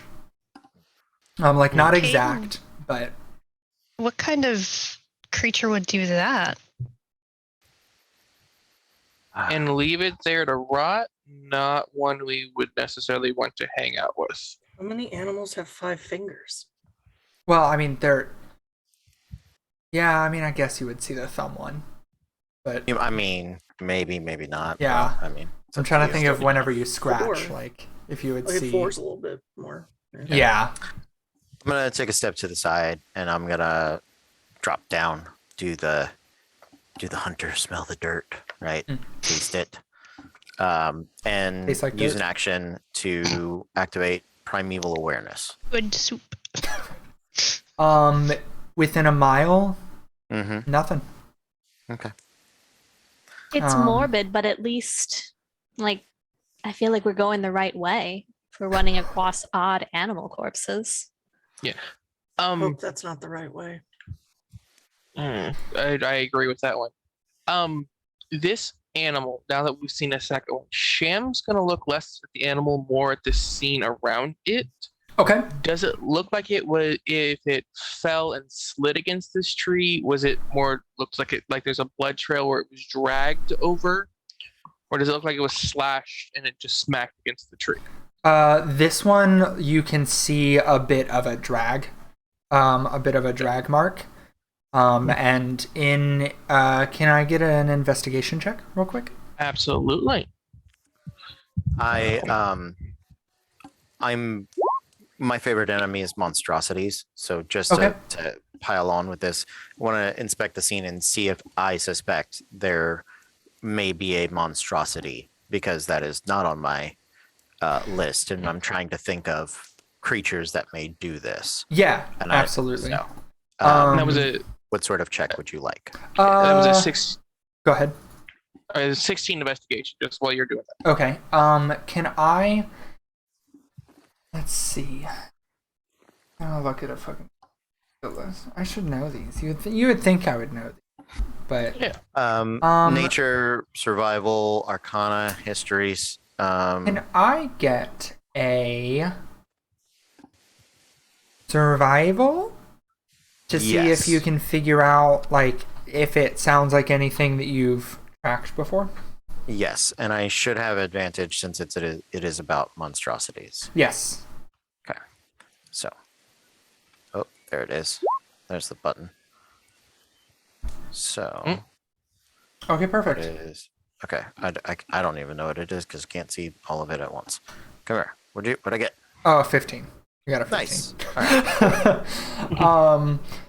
Okay, Wow. so I know. With Yeah, you rolled advantage. you rolled an 8 and a 6, dude. No, yeah. that's my best skill. Yeah. That's my +7. Ooh. All So let's see. With the survival check, you there unfortunately with this amount of detail, you're not able to narrow it down to anything super specific. It does seem odd, and it seems not woodland, like it's not something that you would find in the woods. If you come across a little bit more information, you might be able to narrow it down further than that, but definitely something that doesn't belong here. Okay. Sounds good. With the investigation, you are able to see, like I said, a bit of a drag to like some stuff in the dirt and a little bit of a blood trail, not from very far away, just a little bit, and then it is like almost pushed up against the tree, like kind of like not propped up, but almost propped up against it, in a way that feels weird. Okay. And you, having heard of the story that Caden told you earlier, the story of the enemy soldiers being hung from the trees pops into your head as like similar. Yeah. But not necessarily exactly symbolic of. Okay. Sham is going to look up as part of this investigation just to make sure there's not anything weird in this tree above us. As of right now, no. Okay. Just the buzzing of the flies above the corpse. The kids' track marks we're following. As we're approaching this corpse, is this one of those areas where they sort of we have to pick up the trail, or do the kids' tracks move through here? They move through here. You're not sure which one happened first. Okay. Or if it happened at the same time. But actually I lied. You rolled well enough on your investigation. A few of the tracks are sort of messed up by the drag of the corpse. Okay. So it does seem like the corpse happened second. All right. And this one is a little bit fresher. Probably about a day. A day. Yeah. Since we've been started tracking the kids. Yes. Yeah. Okay. Yeah. Like it seems like it's been about 16 to 24 hours for this corpse. Okay. And we're at late evening now. Yes. Okay. Yep. Sham will relay all of that he's slowly learning to the rest of the group. Make sure they know the deer body got dragged. It was after the kids came through.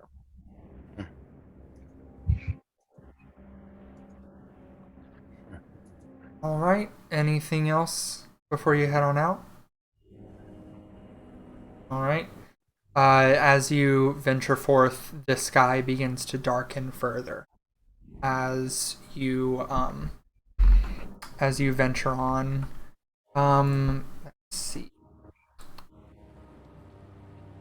As you venture, it's another 10, 20, 30 minutes, 45 minutes, an hour, and then you see another corpse. This one slain in the similar manner to the last one, but this one is visibly leaned up against the tree in even more of a manner similar to the stories that have been told. And this one it's nasty the way that it's been ripped apart. The first one was fairly precise. The second one a little bit less. And this one is completely torn apart. Its entrails hanging out from its stomach, and the legs broken, and the neck snapped.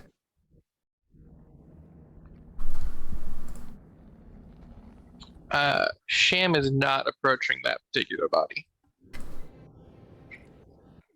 Aiden will walk over. I'm gonna recontinue my survival / investigation checks to see if I can figure out what this might have been. Yeah. So you go ahead.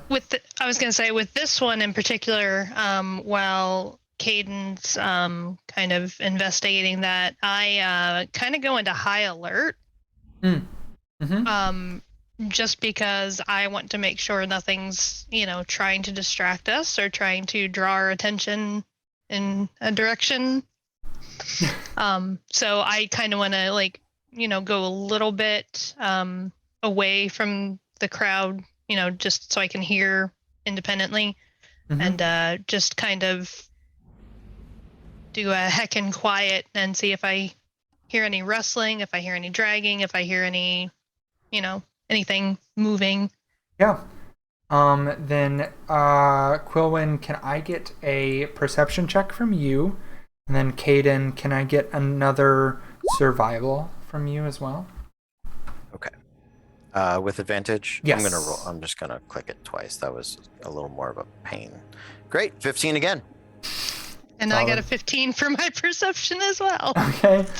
8 and a 6. Yeah. That's my numbers. Yeah, apparently.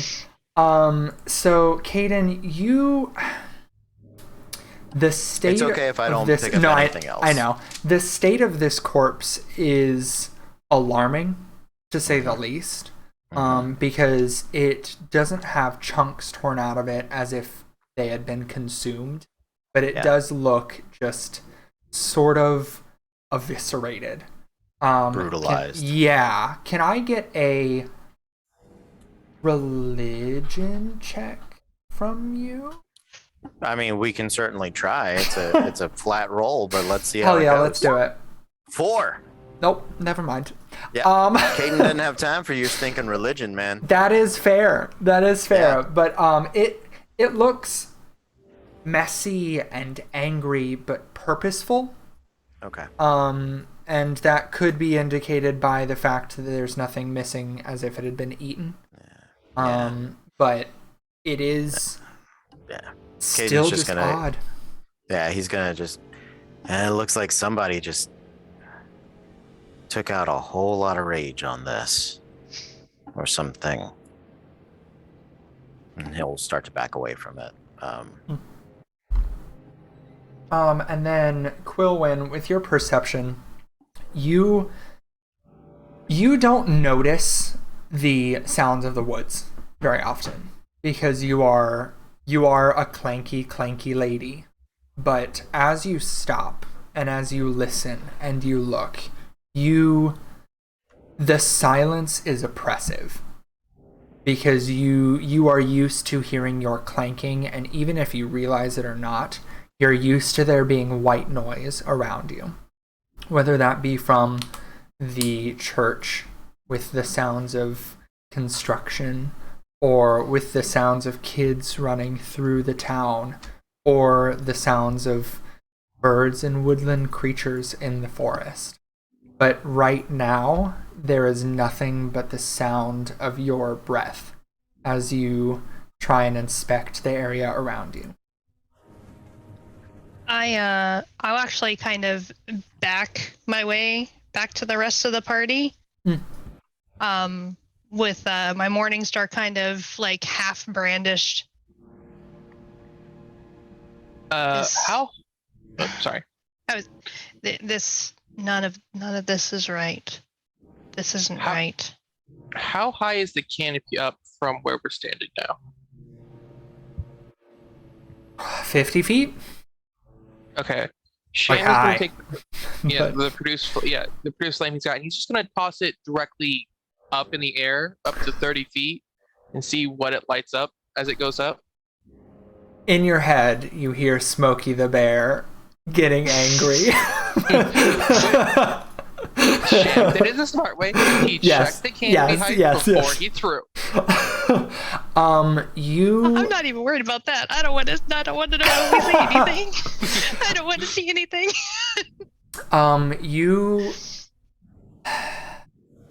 You see the shadows of the branches as it passes and it climbs towards them. You see the shadows as they weave and interplay upon one another. You see some movement in the leaves. It's probably wind, or just a casual breeze. But because you're on such high alert, you're not 100% sure. Okay. But there are no creatures up there as of right now. Yeah. And you mostly just see these thin finger-like tree branches. Okay. And he'll grab another produce flame just to hold in his hand just for something comfortable. You got it. Anything else before you head on out? It is dark now. It is nighttime. It is fairly dark. We're not quite there yet. Yeah, you're not quite like Right. absolutely nighttime, Sure. but it is fairly dark. Will it be dark in the next hour? 2? 2.5. The next 2.5. I So- don't think we want to make camp next to one of these corpses. No. Correct. So, if the timing holds before sundown, we should see 2 more. Mhm. We can pick up the pace and try to get past them. Be about 30 minutes between the final for the day. Yeah. So long as they stay consistent. Well, this is number 3, and they've been pretty consistent so far. So, At this point, it's a message. Not anything else but a message. message to who? And for what reason? To anybody that might be trying to follow. From what I've noticed from the tracks, it doesn't seem to be whatever group has our children has done these things. They go across the children's path and there's no reaction at all. This is If they coming were there, behind them. Yeah. Yeah. This is following them like we are. It's just ahead of us. Well, let's go. Yeah. Mhm. Let's try to pick up the pace for these last 2 hours. Yeah. Okay. We'll try to travel a little faster. She just starts running. Oh shit! Don't make me run. Don't make me run. This is about the time she would do like her evening jog anyway. So let's Oh just get there. no. Don't make me run. It'll be bad. It's okay. Sham's not bogged down by any of the foliage. I'm bogged down by my dragonness. Running? Yeah, I concur. But Kate apparently loves it, so Yeah. off we go. Yeah. All right, you all take off, concerned for the children and concerned for what you have found along your path. And as you continue on, it's 20-30 minutes before you hit your next one. This one is Similar less- distance, but we're moving Exactly. faster. Great. Yeah. Just confirming. Yeah, I mean, it isn't like exact, but No. it is about the same distance. Yeah. And this one is a little bit. It's not quite as extreme as the last one. Do you guys stop to take a look at it, or do you just kind of take note of it? I'll stop for a minute. I don't Yeah. think I need to dig into Sure. it quite the way we've done the past two. Yeah. Why do I it's see like, everybody like running in place? Like, or like, all right, you check. All right, let's go. And the rest of us fans out around him to check I the mean, surroundings. you seen one ritually eviscerated deer corpse. You kind of You've seen them all, Yeah. right? Yeah. This one is not quite as like angry and extreme as the last one. Kind of somewhere in the middle. It doesn't seem like it's necessarily progressing in a Okay. linear fashion for how Okay. Does it how look upset. fresher? About this like equivalent-ish Okay. to the last one. Is it? Oh, go ahead. I would figure by this time, like, I would probably, like, along my thought pattern that, like, this is being specifically done. Would I know anything about, like, ritually anything? Like, can I get a would I religion recognize check? this? That might actually be something I can do. Wait, no, it's not. Never mind. Or if you tell 15. if you voice this question aloud, or voice the thought aloud, if anybody else would like to try. I can attempt. So yeah, I'd definitely be like, I can try. Nope. again. None of us are trained in religion, is what No. I'm hearing. Cool. I I mean, am. I'm proficient, Ah. and that's how well I I- did. I got a 5. Cool. I have a Cool. 13, Okay. so Yeah. Yeah. You recall the stories of the things that that you hear in the temple that they tell the kids not to come into the Dead Pines for, because there is tale of something dark in here that preys on the innocent. And you have heard rumors of this probably urban legend of the Silent One that stalks the innocent in the woods, but you can't recall a specific ritual that involves this, but it does look it looks specific and ritualistic of sorts. well, that can fuck right off. But no, I'll kind of voice that to everybody. This definitely sounds like the tales. Sort of like a local boogeyman. Yeah. Okay. Basically. Except boogeymen are supposed to stay in children's nightmares and in stories and not be murdering animals. I guess Well- we better start believing in children's stories then, because we're in one. Yeah. I hate to see the man who dreamed this up. Let's go. Stacia is already. She's a lap ahead. We gotta run. Let's go. She turns around and is like, "Come on, guys, let's go. Keep those knees up. Remember to breathe. All right."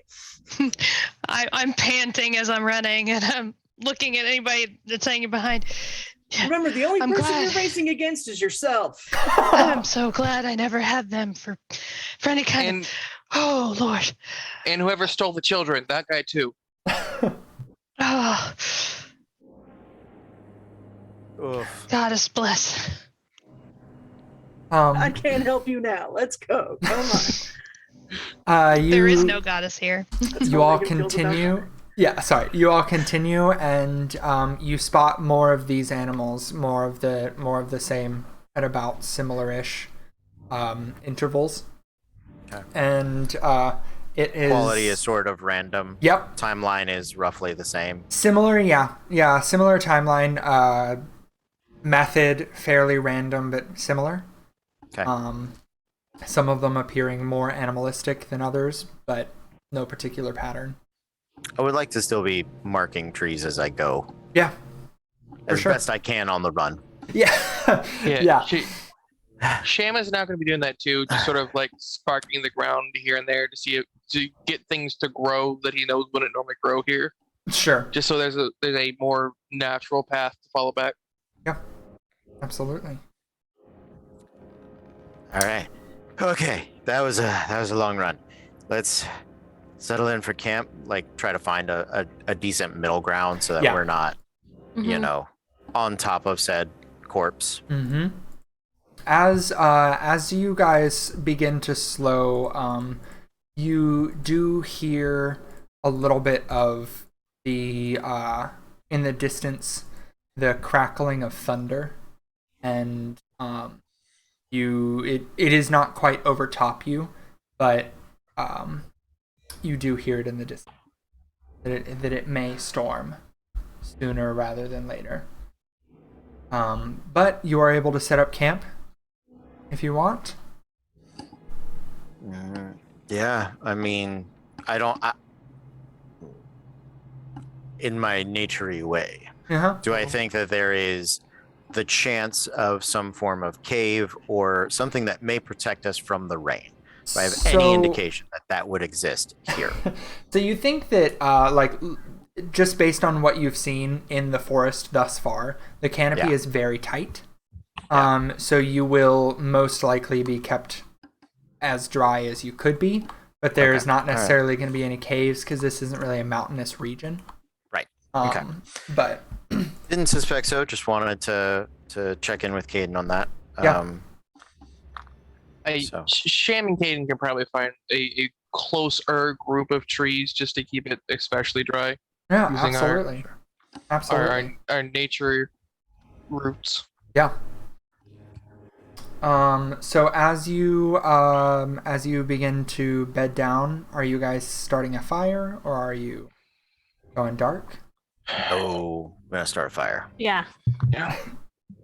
All right. You quickly are able to gather some tinder and enough firewood to last you the night. As you all begin to tuck down and unroll your bedrolls, get out your rations for the night, you sit around the fire. The sparks of embers, or the sparks of whatever the fuck comes off of fires, not embers, because that's the thing underneath it with coals. But little bits of the fire float up like fireflies in the very dark night, and you hear the crackling of the fire around you. Would you like to set up watches, or are you? Yeah. Sham would volunteer for the first 2 watches. Okay. If someone wants to cover the latter 2, just to switch it up. Okay. Big 3. I'll cover the last one before dawn. Caden, are you sure you took watch last night? Sure, go for it. All right, twist my arm. I get to Yeah. sleep for a full night again. No, you asked if I was sure, and I said you could. It seemed like you were volunteering. I was gonna say twist my arm. That's fine. Whatever. All right, I'll do it. Well, Yes, he'll do all it. Of you, all of you get some rest for now. All right. All right. Are you good burying again, or? We have the 6 from yesterday. I would offer before they go back. Okay. Cool. Then I will save the ration. Right. Because by this point they have like 2 hours left, maybe. Yeah. Sure. All right. As you all consume a good berry, you are fully vitalized for the day's journey that you just and you all lay down for sleep. In the meanwhile, what is Sham going to do to stay awake? He's got his little produced flame, and every just at the end of every 10 minutes, he's going to shoot it out just to see if there's anything coming closer, and just sort of scare off anything in the night. Okay. Make a perception check. Absolutely.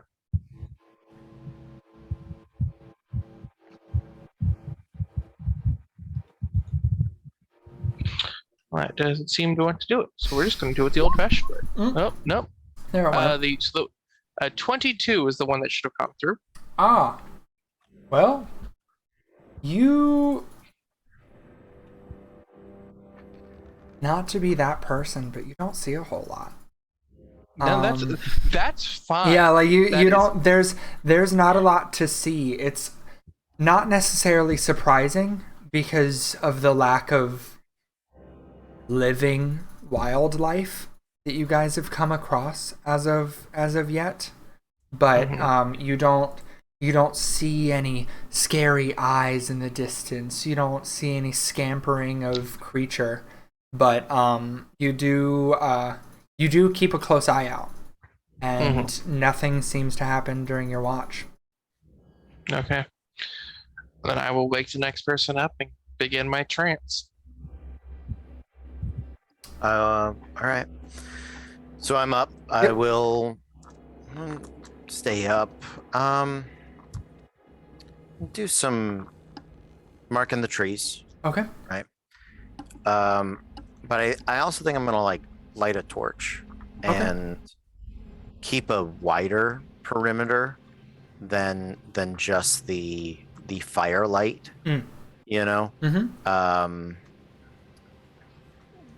Maybe check out, make sure things are ahead, right? I'm a little less worried about behind. I'm kind of worried about stuff being out in front. So I guess I'll scout over there a little bit. Absolutely. I don't want to like lose sight of the fire or the camp Sure. any way. You know, I want to be able to like dash run back. Yeah. If something's going on. But absolutely. Yeah. Can I get a perception check from you really quick? yes, absolutely. Let's see. That is my other good skill. Come on, don't fuck me. Oh, you fucked me. Oh no. I have a much better passive, but I rolled an 11. I will let your passive be the floor for this. Okay, so 17. You keep an eye out, and the only thing that you notice being different than before is that the sound of thunder is approaching, and you can hear it a lot closer. Not particularly overhead, but it is approaching, and so but that seems, thinking about it, that seems normal for this time of year. For the rains to begin. This is by no means like a monsoon season area, but sure, it's spring. So that's fairly normal, but that it is getting a little bit louder. But that's about all you notice. You do keep an eye out, and as you make your perimeter, you are able to kind of see the flame and how the flickering flame casts shadows amongst the trees. These tall, massive trees casting these thin shadows in the distance. Some tricking your eye into thinking that there's something there, but once you look a second longer, you realize that it's nothing, and you continue on with your way. Okay. Yeah, I'll head back. You know, I don't want to spend too long doing that. Yeah. And make sure everybody's okay, and then wake up Quillian. Okay. Quillen, what would you like to do to keep yourself awake?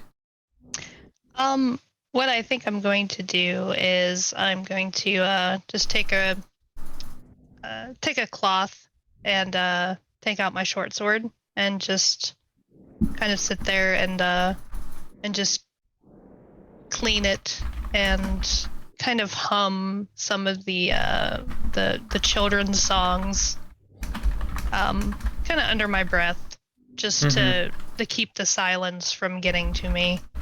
Okay. Yeah, then can I get you to make a perception check while you keep an eye out? And you hum some nursery rhymes. That's an 11. Okay, absolutely. As you look out, the light of the fire in the camp helping you see, you, similar to Caden, you notice the shadows from the trees a little bit more than you had in the previous night. And a few times you think that it's something, but as your breath catches and your nursery rhyme song pauses, you take a second to look and focus your eyes, and in doing so realize, oh, it's just a tree, Quilwyn. It's just a tree. There's nothing there. Let's calm down. Keep an eye on things. And as you calm yourself, you continue looking, and you can't see anything in particular, and then the next 2 hours crawl by as you have your watch. And then it is morning, but the light of the morning does not greet you as it had previously. It is still very dark, and you assume that it's the cloud cover, that it's heavy cloud cover, probably from the recent storm that passed nearby, as you all awake for the next morning. Is there anything you would like to do before you break camp? So, okay, someone said something yesterday about this is a child's nightmare, and she kind of remembers hearing a kid's lullaby when she was sleeping, which was fucking creepy. But does she remember any story, like the Freddy Krueger rhyme or anything about in the woods, about being like in the woods or something? Make Into the Woods. yeah, actually you do recall a musical. Not a nursery rhyme, a whole musical. Very excellent. Won awards. But it was Act 2 that was that's cool. Yeah, That's and where then it you got recall rough. Act 2, and you're like, oh fuck, are we Act 2? But no, can I get you to make a history check? Sure. The real Act 2 were the friends we made along the way. Yeah. A 19. Oh, Wow. girl. So Yay! So you all a nursery rhyme about the beast of the dead pines. Quilwyn had mentioned the name earlier, but it didn't. Or she had mentioned the idea of something that the church folk had mentioned, but it never stuck. But now you're recalling this story that you've heard the kids tell you about. Especially whenever you first got here and you were trying to teach them some stuff, they were like, oh no, we can't go there because of the silent one. He stalks the woods, and he preys on the innocent, and he is the thing in the woods that we have to be afraid of. That's why we don't go into the dead pines anymore. There is a nursery rhyme to it, but you're not exactly sure the specifics because it kind of creeped you out whenever you heard it. But you do recall the story. That's why I taught all the kids to immediately start pickpocketing, because then they wouldn't be innocent and they would be safe. Yeah, you turn them into murderers. You have them. That's right. Go burn something down, and the silent one won't get you. Yeah. You do also recall that it's said that he is said to delight in the sorrow of children, and along with preying on the. Now that's fucked. Yeah. Okay. Okay. While that's going on, Sham is going to take a little longer to stand up. And he's just going to concentrate, and he's going to cast locate animal or plants, Okay. which within 5 miles he can specify a specific plant or beast, Okay. and it'll tell him. I'd concentrate on it. You learn the direction and distance of the closest creature or plant of that kind. Okay. If it is present. Okay. I'm going to look for the nearest raven within 5 miles. I mean, there are a couple of them 3 miles off. Okay. That's a fair distance away, Yeah. which is what he was concerned with. Yeah, Okay. they're not close. That's for sure. Okay. And they are not 3 miles in the direction that you came from or the direction that you are going. If you are following a line, it is not a straight line. But if you are following your general trail and sort of if you were to continue in that direction, they are not in front of or behind. Yeah, they're a distance Yes. away. Yes. Okay. I keep that information to myself. Okay. Anything else, or are you guys ready to head out for the day? Head out for the day. Okay. Pack things up. I want to go a little ahead, and I'm curious to find out if the rain washed away what little bit of tracks there were, or if they have perhaps in some way helped. Gotcha. Absolutely. As you continue forward, can I get you to make a survival check? Absolutely. No, you can't. That's a natural 1 for an 8. I'll start rolling in the Discord. Absolutely. Tonight. Absolutely. I'm going to give you the benefit of being a competent person. Great. Thank you. I appreciate that. The tracks have not all been washed away. Okay. They are actually a little bit easier to follow. Okay. And you do notice a few more tracks, and also it's okay for the dog to be on stream. It's fine. It's okay. Yeah. But you are able to continue to follow them, and you're fairly confident the direction in which you're going. Okay. All right. Good. I was kind of worried that they would wash them away. Nope. So. Cool. As you continue you continue to see animals. They're not just deer anymore, but just there are a couple of foxes, there are some deer, there are some squirrels. They are all, and there beginning to be a few more of them, but they're not necessarily in clusters, and all fairly similar. A little bit more frequent than before. And as you travel, it is not gotten much brighter than this morning, and the storm seems to have come back. And this time it is actually over top of you all instead of being somewhere in the distance. You start to feel the light mist of some rain coming through, and the occasional thunder crack as you venture forth. And I would like you all to make a perception check.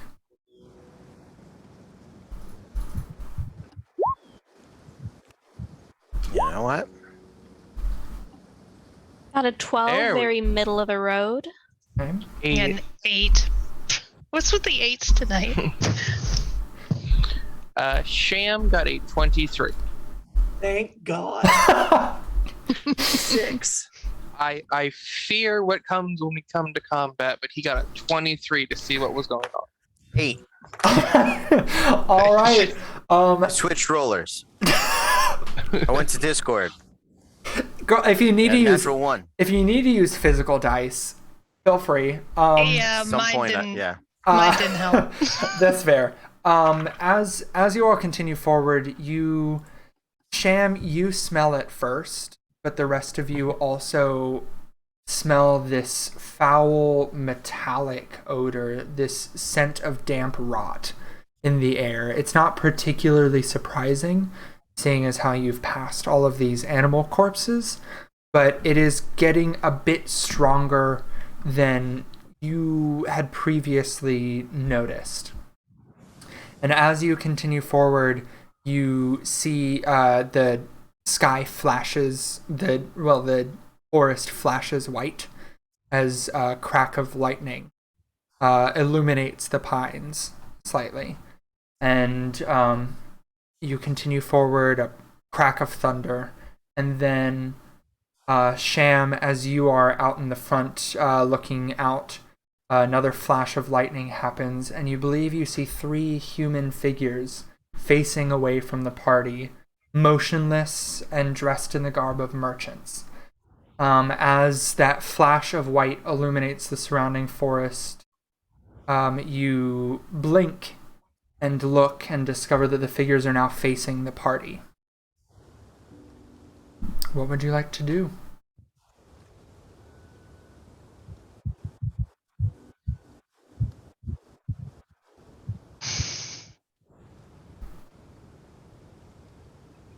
I'm staring at my shoes, so Sorry, I got lost in the description. That's a beautiful description. Thanks, the book wrote it. Yeah. Sham, who had been doing his produced flame over and over again, will let the flame drop so it's harder to see us illuminated by that. Okay. And will slowly pick up his club at his side and stage whisper as best he can, trying to be quiet, but there's a large group of people he has to alert. And point out, does anyone else see those figures off in the distance there? And as he motions to them, you all notice that it's not just the shadows of Sham's produced flame tricking your mind's eye in the distance, but it is 3 figures seated, possibly facing you all. Did you say seated? Yes, seated. They are sitting on the ground. Ooh. yeah, I see that. Okay, just wanted to make sure it wasn't just my mind playing tricks on me. Are they looking at us? When I first saw them, I thought no, but it looks like now they are, which is why I thought for a moment they may be shadows, but they're definitely not now that you all see them as well. We go make friends? Sure, we'll be close behind. She's not I'll running, come with she's you. just moving. I'll come with you. Yeah. Yeah. We're If they've definitely already- following. If they've already seen us, then if they're already facing this direction, I'm not exactly the quietest, so they Okay. probably already know that we've coming. As you walk forward, you're able to see a few more details of the people. It is a woman and 2 men. They are wearing clothes and cloaks that would indicate merchants, probably. They have a few jewels and necklaces and some trinket-covered bracelets, but they don't have any shoes on. At this time, their clothes, it would make sense because it's raining, but their clothes are wet and smeared with mud. However, as you approach a little bit closer, you notice something that is off and is odd about them is that they have these large smiles across their faces, but their eyes don't match. They stare with an intensity at you that is unnerving above these large smiling faces. No, station stops. Are they blinking? No. Can I see if they're breathing? Yeah, you do notice their chests slightly moving, their garbs moving with it to help you notice that. But otherwise their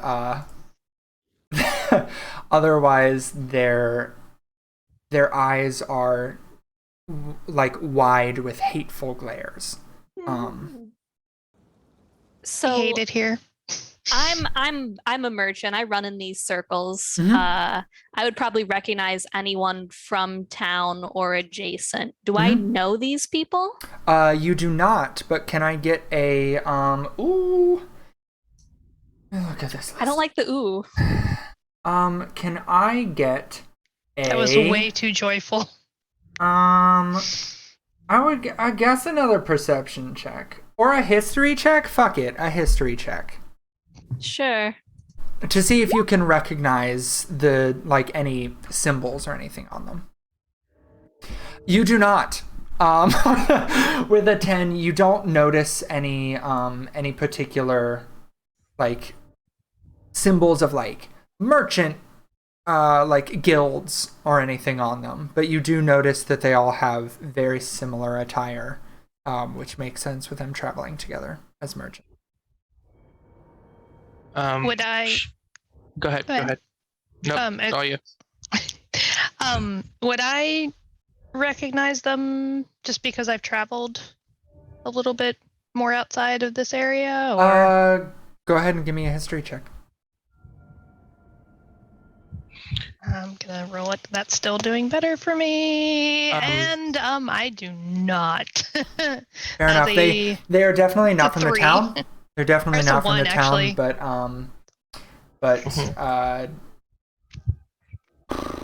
Are their eyes Myrna? following us at all as we walk forward? Yes. Or are they just staring dead ahead? They are Are they staring following us? right at you guys. Their heads are not Okay. moving, but their eyes are. Okay, I've got my hand hold up. It's gonna glow ever so slightly, and I've got a spell ready to cast if they start doing things I don't like. All right. Are you guys approaching? No, we stop moving forward. About how close? Or how far would be the... That depends. The minute I saw those smiles, I stopped. Okay. 60, 60 70 yeah. feet? That sounds Yeah. good. Yeah. Sham is gonna make sure he's right at that 60-foot mark, Okay. as close as he can. All right. They sit. They do not stand. They are still seated. They sit staring hateful glares over these unwavering smiles. Sham is gonna look back very quickly and just sort of gauge the interest of the group. And he's gonna look back and he's gonna call out to them. What brings you to these woods, friends? When I notice that they don't respond, I'll look back at the rest of the party. Keep an ear and an eye out. I want to get a little bit closer to them. And I'm going to very slowly and with my morning star in hand, kind of do the rabid dog, like, we're not going to hurt you.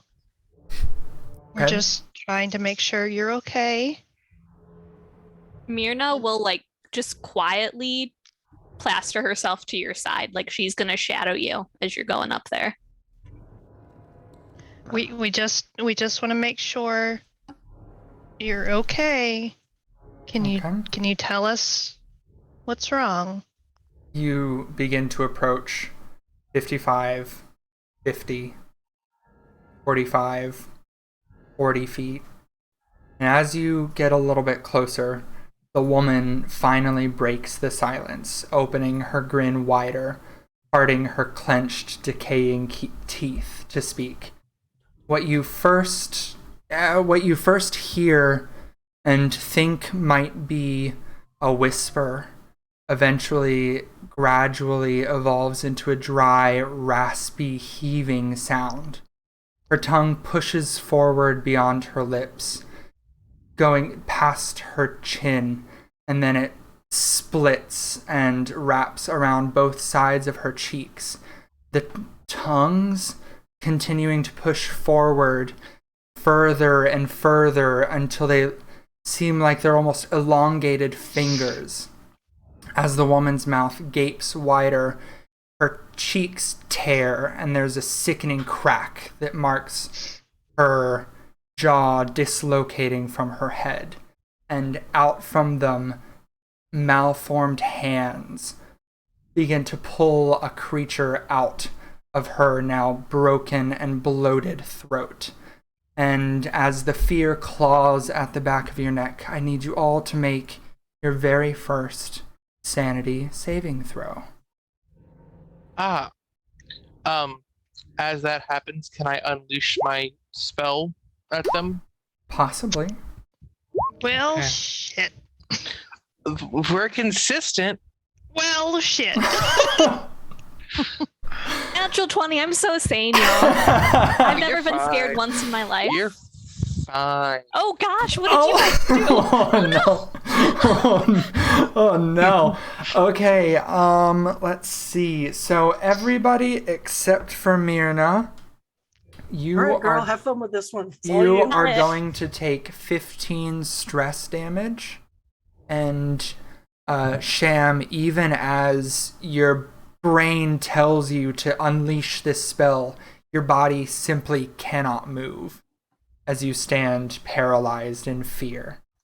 Myrna, you're not sure what this is, but maybe your brain is telling you that this can't be real. This can't be real. This can't be real. This isn't happening.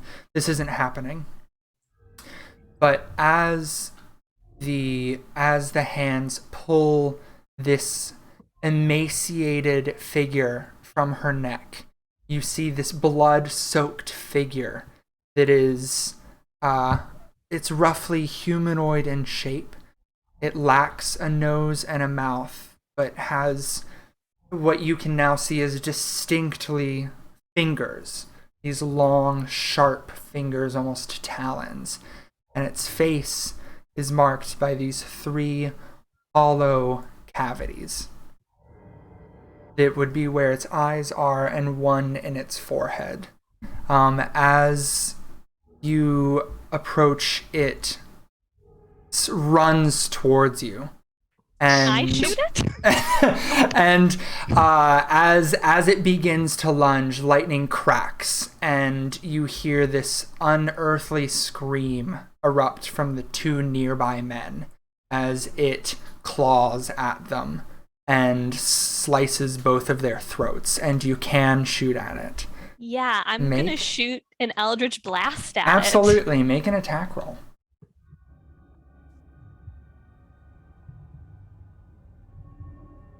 Hate it. I hate it here. I as well This hate is it. horrible. This is horrible. All right, I that's a hate it. 24 to hit. All right.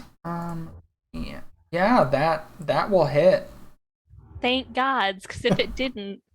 All right, and that is 11 damage. All right. As you see this creature lunge forward towards you, you think you reflexively mutter in what language do you use to cast your spells? It is Dwarvish. Okay, Actually. you mutter a bit in Dwarvish and unleash this swirling black and gray energy towards this creature, and it strikes it in the shoulder, and you hear another impossible scream from this thing, which makes no sense because it has no mouth to have screamed from. but you hit it in the shoulder, and it doesn't seem to particularly notice other than look at you. And then as it does, lightning flashes once more, and it sprints off into the woods away from you. And then as it does so, you all, the rest of you who are standing frozen, begin to sense feeling in your fingers and your toes again, and your extremities begin to release from the paralysis that had held them. Well, now we know what was doing the killing.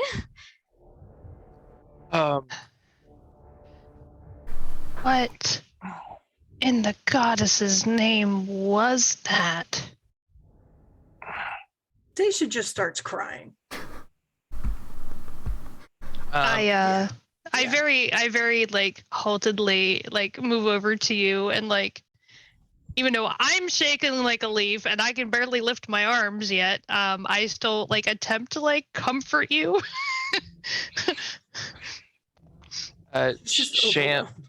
Sham finally manages to put the hand down that had been holding the spell, and begins just to walk toward the bloody scene to get a closer look at it now. All right. Yeah, you see these the three bodies on the ground, one of which was the woman that this creature had crawled its way out of. And even thinking about that, it almost like blurs itself in your mind, as that you just can't quite comprehend what the fuck just happened. And laying on the ground now, face down, you see there are these two men who had had their throats torn open. Is whatever the thing that ripped out of the person, is it facing up so we can see inside of it? Sure. Okay. Sure. Yeah, why not? Very briefly. The husk. Right. Sham is going to flip it over, but as he does, he wants to see if there's anything left inside this woman. All right, can I get you to make another sanity saving throw as you begin to mess with the corpse of not an animal, but what had previously been a living human? That is going to be a 9. All right. You are going to, as you reach down, you start to reach for this corpse, and your hands begin to shake as you do, and you start heaving a little bit uncontrollably, and you have to lean over to the side to keep yourself from vomiting, and it takes you a few seconds to recover, but you are able to flip the corpse over. You do take 5 stress damage as well. Yeah, he's just gonna and then she had a cloak, so he's gonna cover her body with the cloak so no one else has to see that. Okay. And then he's going to inspect the 2 less destroyed corpses. Absolutely. For anything of significance. Yeah, Cody, did you have anything? Yeah. Yep. When Caden comes to, Mm-hmm. I'd like to use primeval awareness Okay. to see if it can help me identify if that thing is any of those types of creature. Absolutely. Let me verify. I think I know the answer, but let me double check. Yep. It is. You do sense undead within. Oh, fuck. I forgot about your fucking undead thing, Myrna. I apologize. It didn't attack. It did not attack, so, Correct. You're good. But you do sense undead within that mile. I don't think you get specific numbers or exact locations. I don't think so either. I'm bringing it up. I recall that thing, the primeval awareness, being a little bit less useful than I ever wanted it to be. Exactly, yeah. I think I've got... It's just the presence. This feature doesn't reveal the creature's location or number. You do sense undead. Great. Cool. And while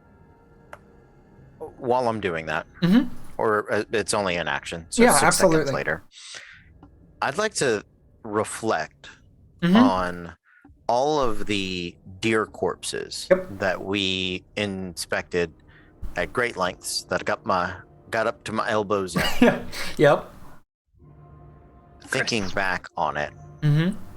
do I think any of those slashing wounds actually came from the inside?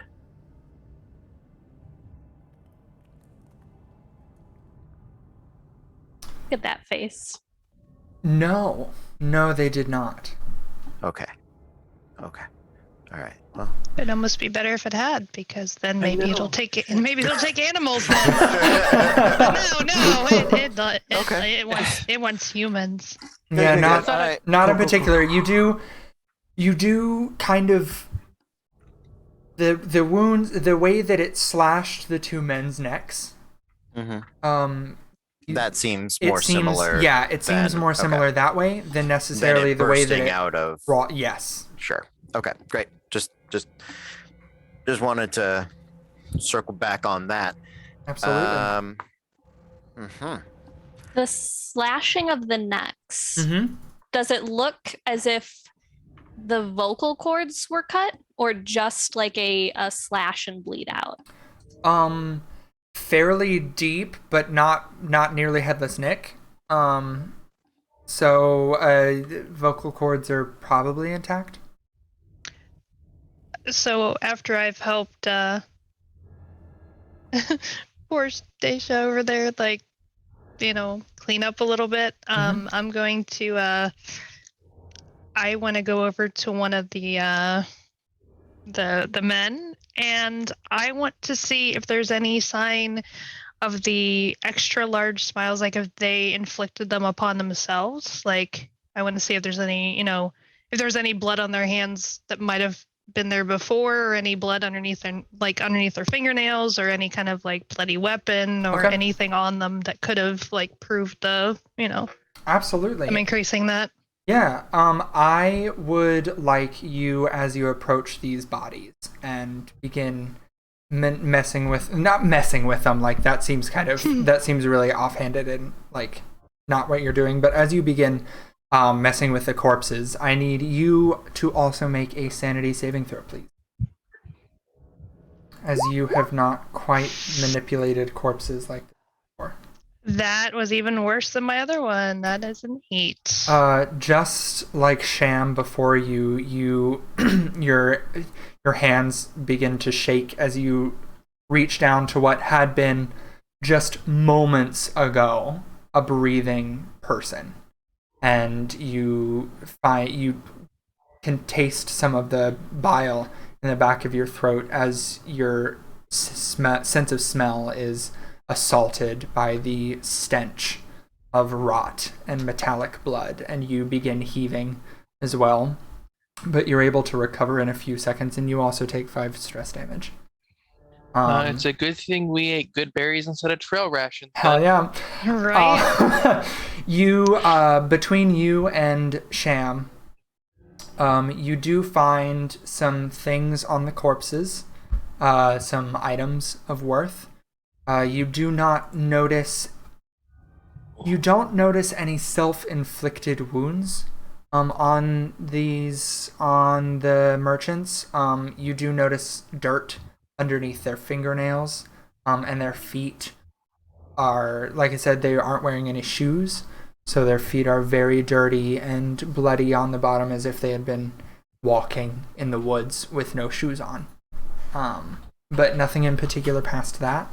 You do also find 36 gold, a silver necklace, a broken gold necklace, 4 charm bracelets, a worn copper coin on a string, and then you find a blue candle and a cracked glass with some vapors within it. The cracked glass, it's a glass vial, but it's not like cracked enough to let anything out. It just seems to have like a little bit of a spider web crack on it, and a crumpled silver amulet to Palor. Go ahead. This vial, can I do any sort of check to try and discern its nature? Absolutely. Make a. Let me double check. Yeah, make a Arcana check. It's gonna be pretty easy, but go ahead and make an Arcana check. 6. Okay. It has vapors in it. I don't recognize it, so I will hand it off to Quinlan to see if they recognize it at all. Yeah, I think I definitely. Should I do a check for that, or is Yeah, that if you would- seem in my if you would- purview as? If you would like to, you've been in town for a while, so you know that Myrna runs a store, and would probably be fairly equipped to identify weird shit, because that's kind of what her store's purview is weird shit her mom brings in town. So she would probably be of use. You do, however, recognize the blue candle as a candle of resting. It has been used in the temple for all-night prayer vigils that they have had anytime there's been anybody's been sick in town, or there's been anything that has warranted a prayer. I have given you all that handout in Roll20, but you do recognize it as a candle of resting. It's a thick blue candle inlaid with, I spelled that wrong, small metal charms associated with, in this case, associated with Pelor, but it can have a range of deities in it. And it has 4 charges, and you can use it to restore double the amount of hit points during a short rest, or make a long rest happen faster. Mm-hmm. And 2 questions. First, does it seem like the candle has been used? Did No, you it say has not. Has not been used. It has not. And second, I would probably recognize any of the Paler references just because of the work that. Yeah. Exactly. Yeah. So I would communicate that to anybody that might not quite know, at least the amulet and the charms that are on the candle. And basically explain what Palor's the god of. And Palor, the god of light and the god of the sun, or one of the many, because this pantheon is great. But he is a good deity. And you're not surprised that these merchants had Palor accoutrement as they were close to Ilmater's hope, and there is worship of both Ilmater and Palor in the temple that is being built. So it makes sense for them to be on their way to sell some of these goods. Once we get through all that, Sham is going to bring the 3 bodies together, cover them all in the cloaks, and then through as many uses as necessary, begin to burn these bodies. Sham, wait. And she'll put a hand. I think it's important that we know what happened here. And if you burn the bodies, I can't figure it out. If you want to look at them, go ahead, but I'd prefer these to be gone as soon as possible. These are beyond unnatural. No, you're right, but and she will pull from her pack a carefully wrapped bronze lantern that has a single black candle in it. Okay. I'm going to speak with them, but it is a fairly taxing experience for both of us. To speak with them, how would you? Have we seen her do this before? How would you do that? They're dead. Well, clerics have the ability to speak with the dead. powerful clerics have the ability to bring people back. I know some magics that can stabilize a dying person, and I know some magics that will allow me to speak with them. It's not been something particularly encouraged or supported Not by by my most. goddess, but we will make sure that you're not disturbed while you do this. Yeah, just do so quickly. I don't like to linger with it. Smart. Give me about, I don't know, a 20 feet, probably. That's a good, avoid the area radius. It won't hurt you, it's just, sometimes it hurts me a bit. It's Okay, Sham will take the necessary steps back to be that far away. Make sure everyone else is out of range. Yeah, back up. and she will take a match from her tinderbox. You actually know that you don't need to light it. You just need to speak the phrase, and it will light itself. Mm-hmm. And she will very reverently. There you go. Revenant, because it's ghost. Revenant. Lay Words are hard. Yes. candle between them and very softly mutter a word in Elvish and Okay. light the dark lantern. All right. Who, I know that you had said that you were all kind of spreading out a bit. Is anybody watching this, or are you all backs turned? I'm watching the area. Okay. I'm watching the area. I'm trying not to focus on the act Okay. specifically. Aiden? I'm gonna split focus. Okay. I'm not ignoring her.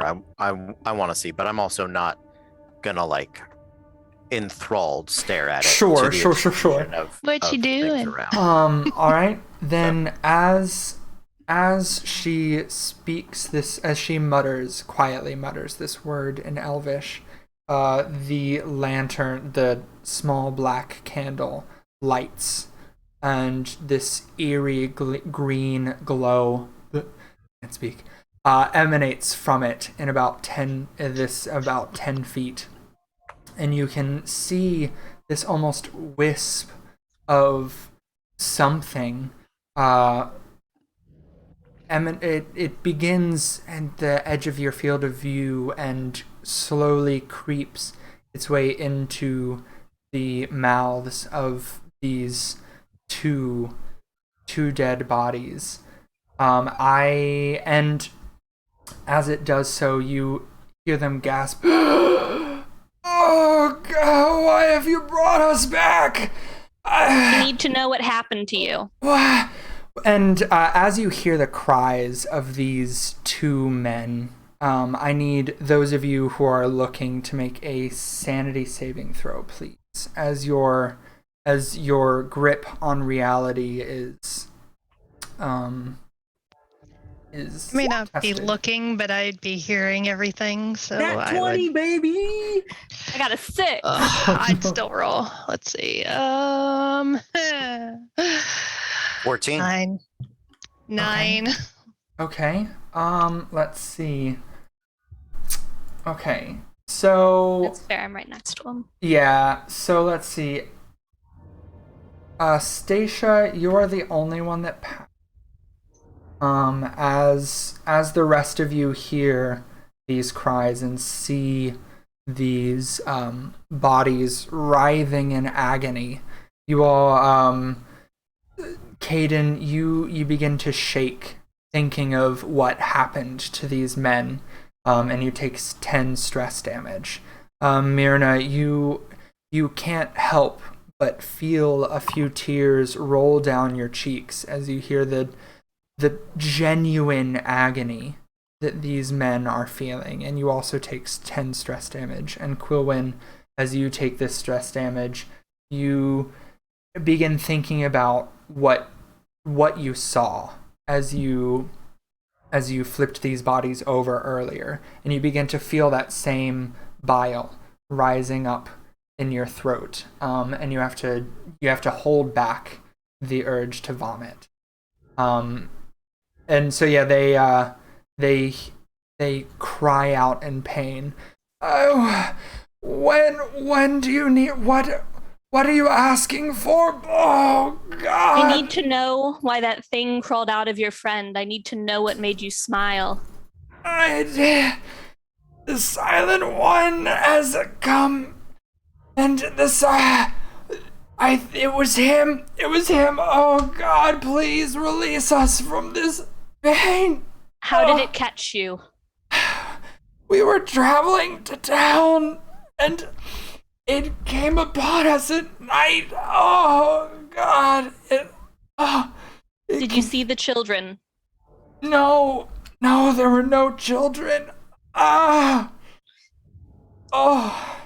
Please release us. She will reach into the lantern and douse the flame with her hand.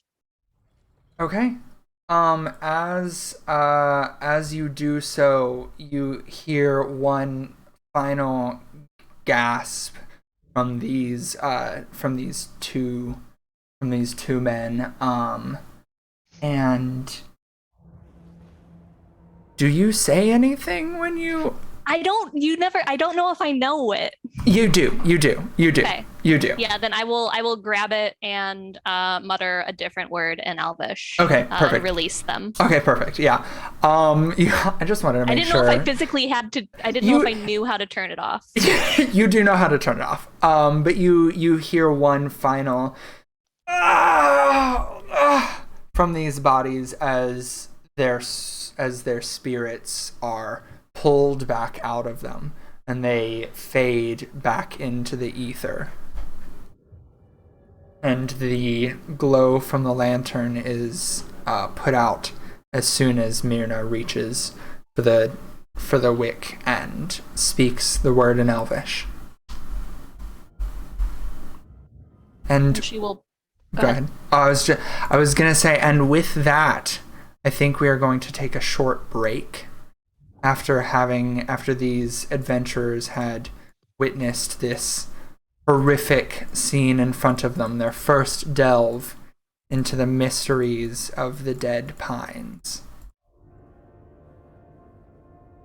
All right, sounds good. All right, and then we will see you all back here in about 5 minutes at about 10:40.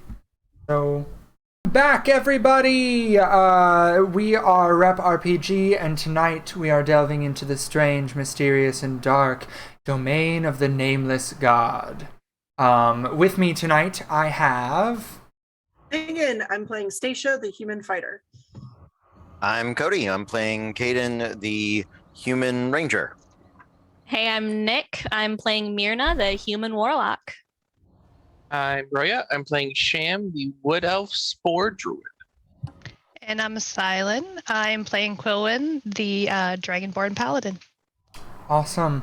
Last we left our group of scared individuals, they had had their first brush with the Silent One, who had previously just been a mere story that the children of Ilmater's Hope were warned of in the Dead Pines.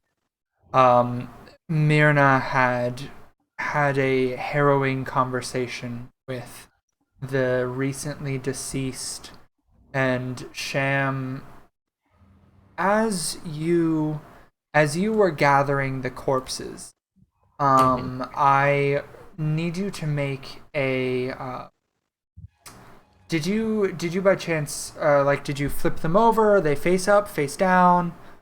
I had them covered with the their own capes. I don't know if they were still on there after the lamp incident.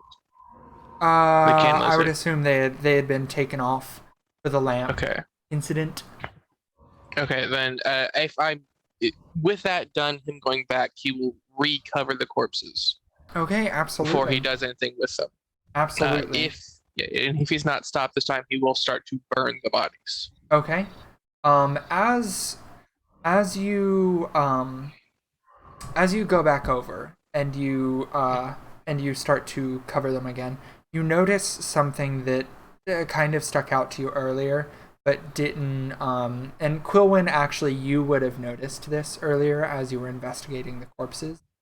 You didn't see any self-inflicted wounds, for the smiles that they had earlier, but you did see a phrase carved into their forearms that I forgot to tell you about earlier.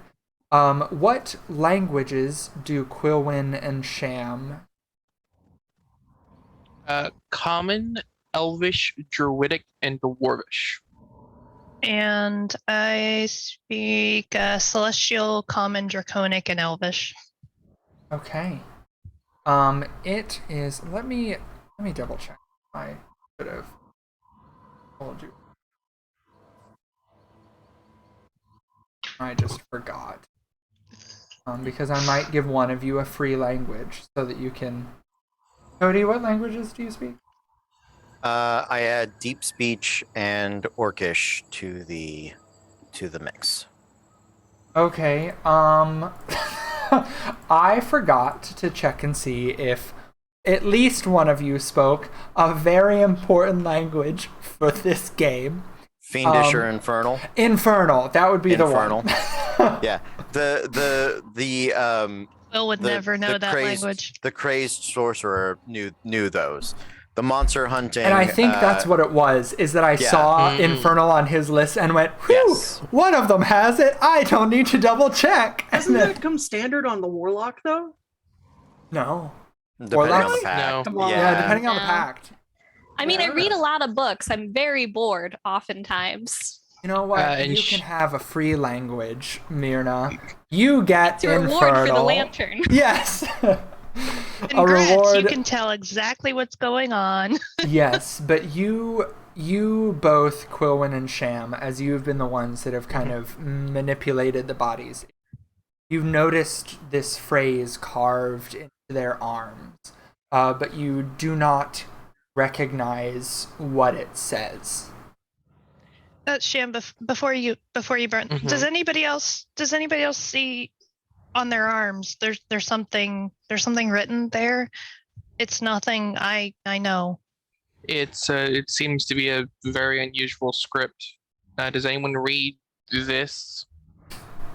Well, yes, I've spoken Infernal for years. Yeah, sure. Myrna will stop wrapping the lamp. You know back what? up. On that point, anybody else got any special talents that they want to share with the group? I can turn into animals. Are you serious? Only a couple times a day, but yes. I make really good chocolate chip cookies. What about you? Me? Yeah.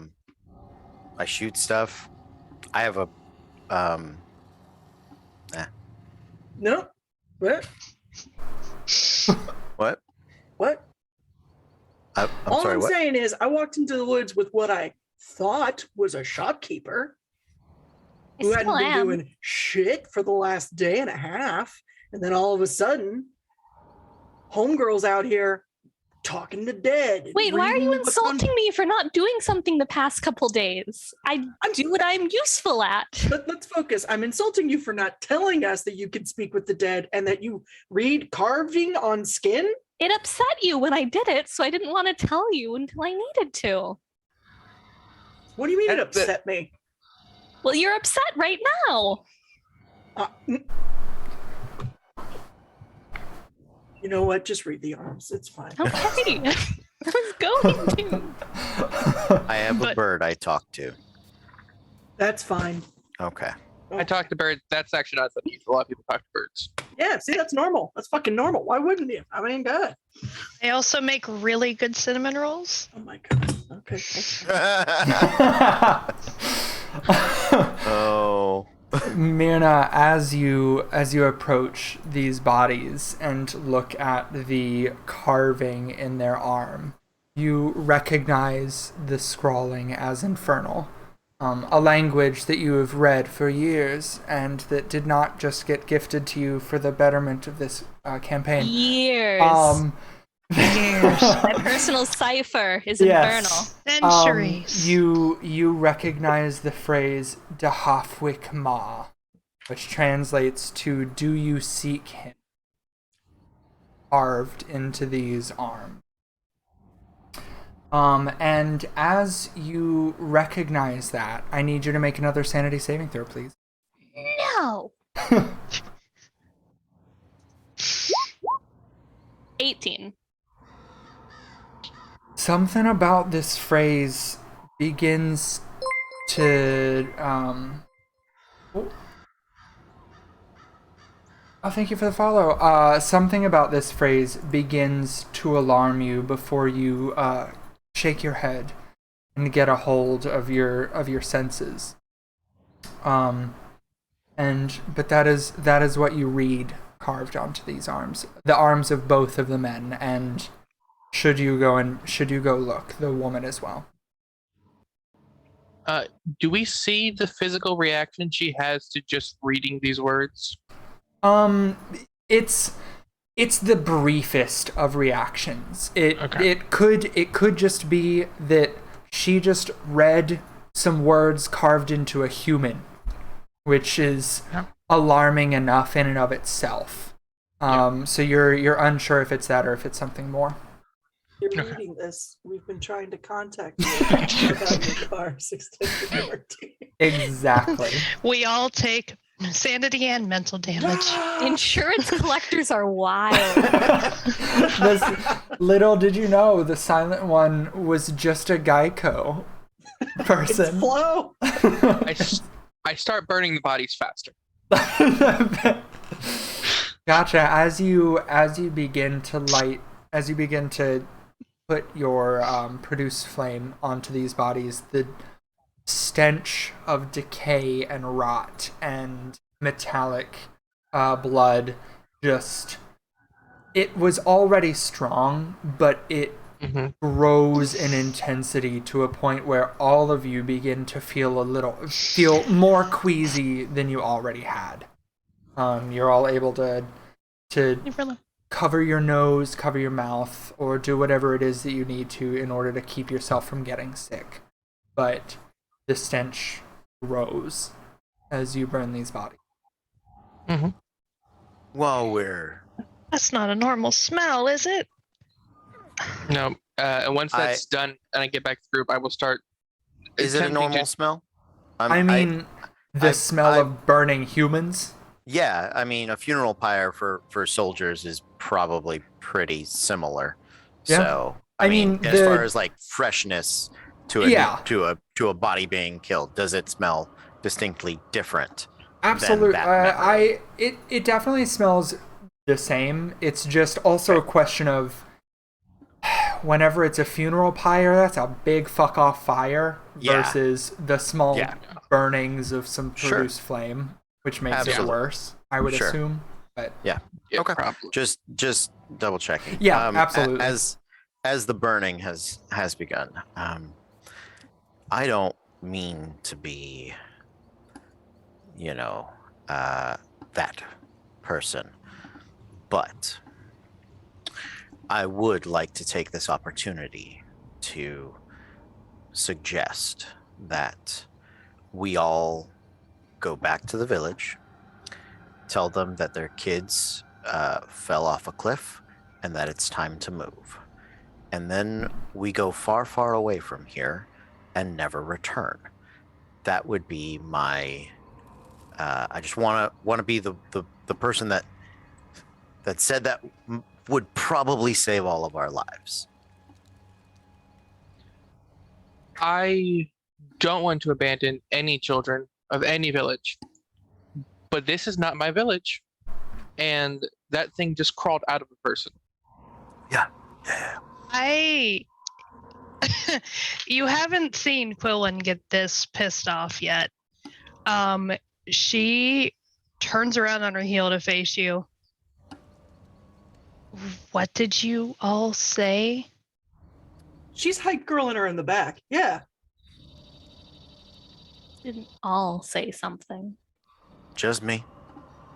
Just What did- wanted to throw it out there. You think abandoning children is an okay alternative so we can save our own hides? Is that what you think? I think after 2 days of wandering in the woods, the children have probably been crawled out of. We need to find out. We can't just abandon them in the woods. If there's even a chance that they're still alive, we have to find them. Okay. Why would you even suggest that? It's not out of the realm. He's not saying anything that's not likely. Here's the it deal. Also, We're 5 fairly capable random people, and we just watched someone crawl out of another. These children, if they're alive, that's fine. If we can save them, that's great. But if we don't, we doom not just them, but their parents and any other neighboring villages attached to this wood. Anyone else that comes here. When you know where the danger is, sometimes you have to save more people by alerting them. They'll kill us themselves if we go back to the village without the children. I have possibly an alternative. It's fine. I just wanted to have one last moment of reason before accepting the birthing undead. In the morning, I can call upon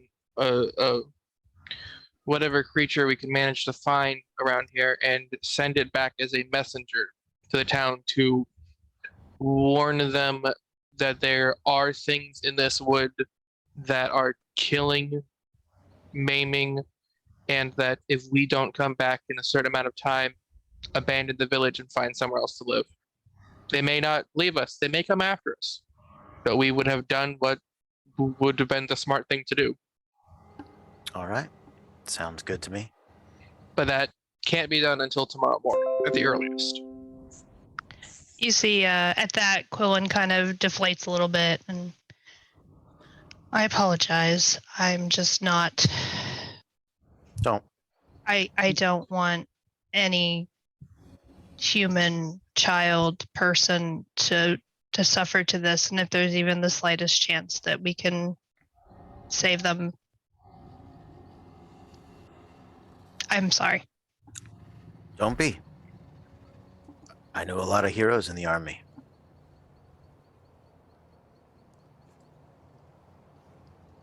I got to be at most of their funerals.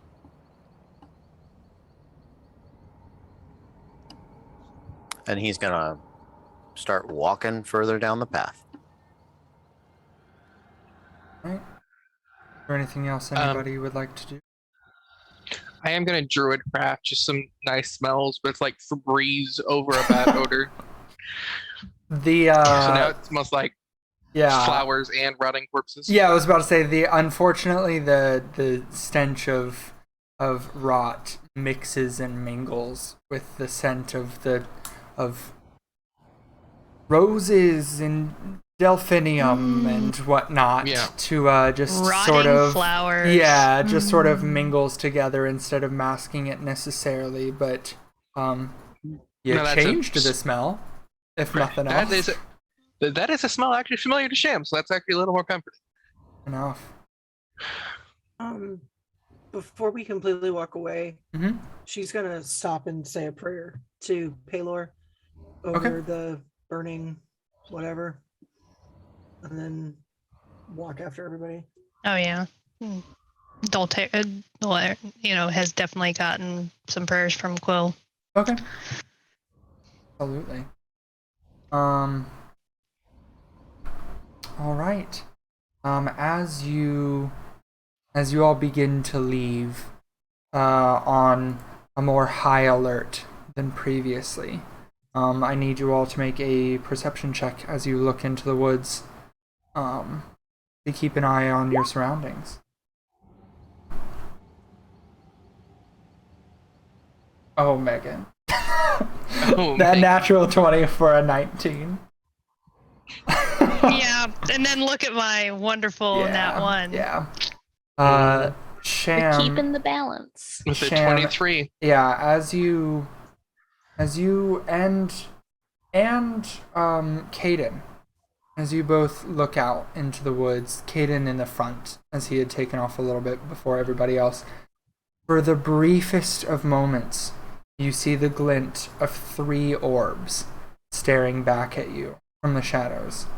It almost appears as if the eyes don't quite match. That the eyes would have crudely been cast into the cavities on the face of the thing staring back at you.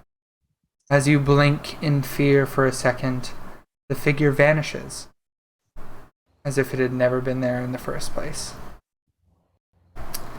And as you continue on, I need you all to make a survival check to see if you can pick up the footprints. I think I've rolled over a 10 once tonight. Oh no. That's okay. Making up the 2 20s in a row. Yep. Yeah, Stacia What? and Caden both. It's easy. It's easy to pick up the footprints now. It's with the mist, the ground has gotten a little damper over the last night and a half. And you're able to continue following it for 20, 30 minutes. And it is quickly approaching nighttime. What would you like to do? Did the other corpses continue their interval, or has that ceased throughout this day? It has ceased. Okay.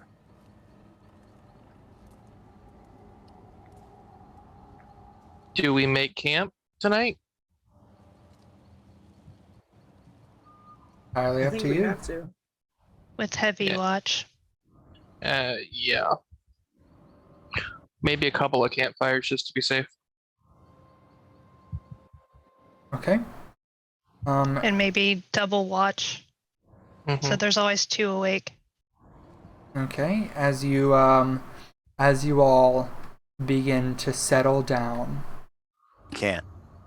There's not enough of us. I can stay up for 2 shifts, remember? So we can do it in sets of 3. Do 2, 2, and 2. There's still 2 hours unaccounted for.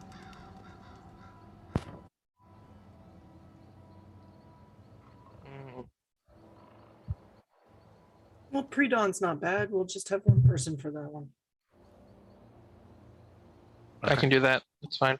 I'll have had my full rest by then. Okay. All right. As you guys begin to settle down for the night, you gather enough tinder and firewood for 2 campfires.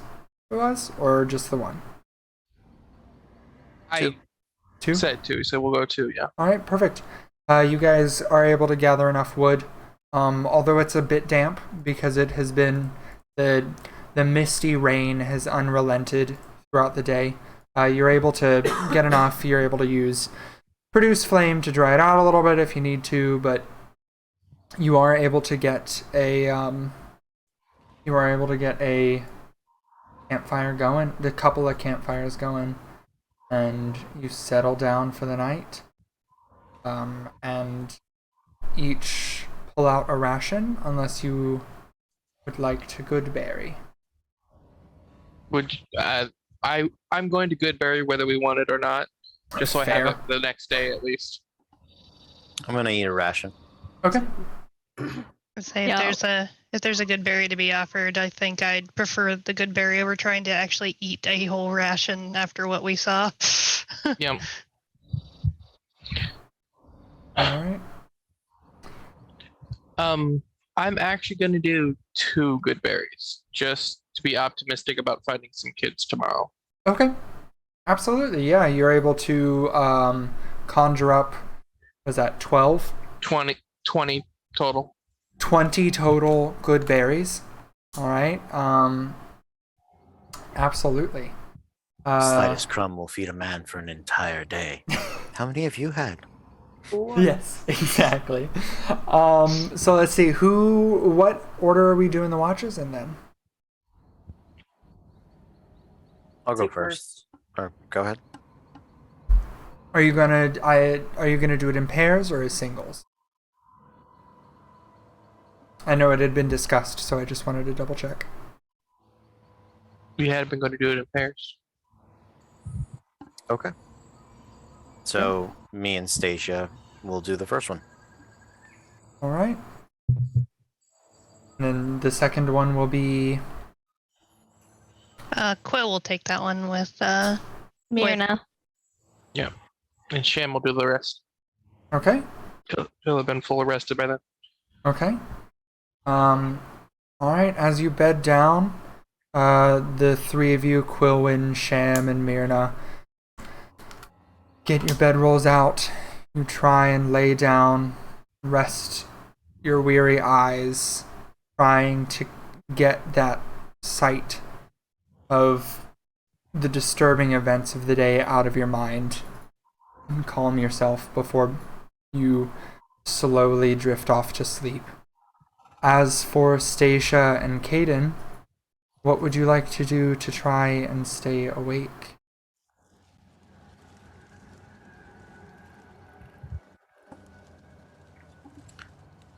I'm gonna walk the perimeter. I'm gonna mark my trees first. Probably doesn't take nearly as long as Caden would like. All right. Perhaps light a torch, do a wider circle. Okay. How wide of a perimeter? 20 feet from the camp, but Okay. just to the edge of the torchlight. Gotcha. At some point, though, Mm-hmm. I will get my bird cage Okay.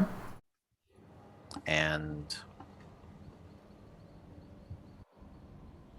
move away from the camp a little bit, Okay. uncover the hood, and I'll say, Siggy, can you hear me? What is the silent one? The Silent One stalks these woods. The Silent One heralds a greater evil.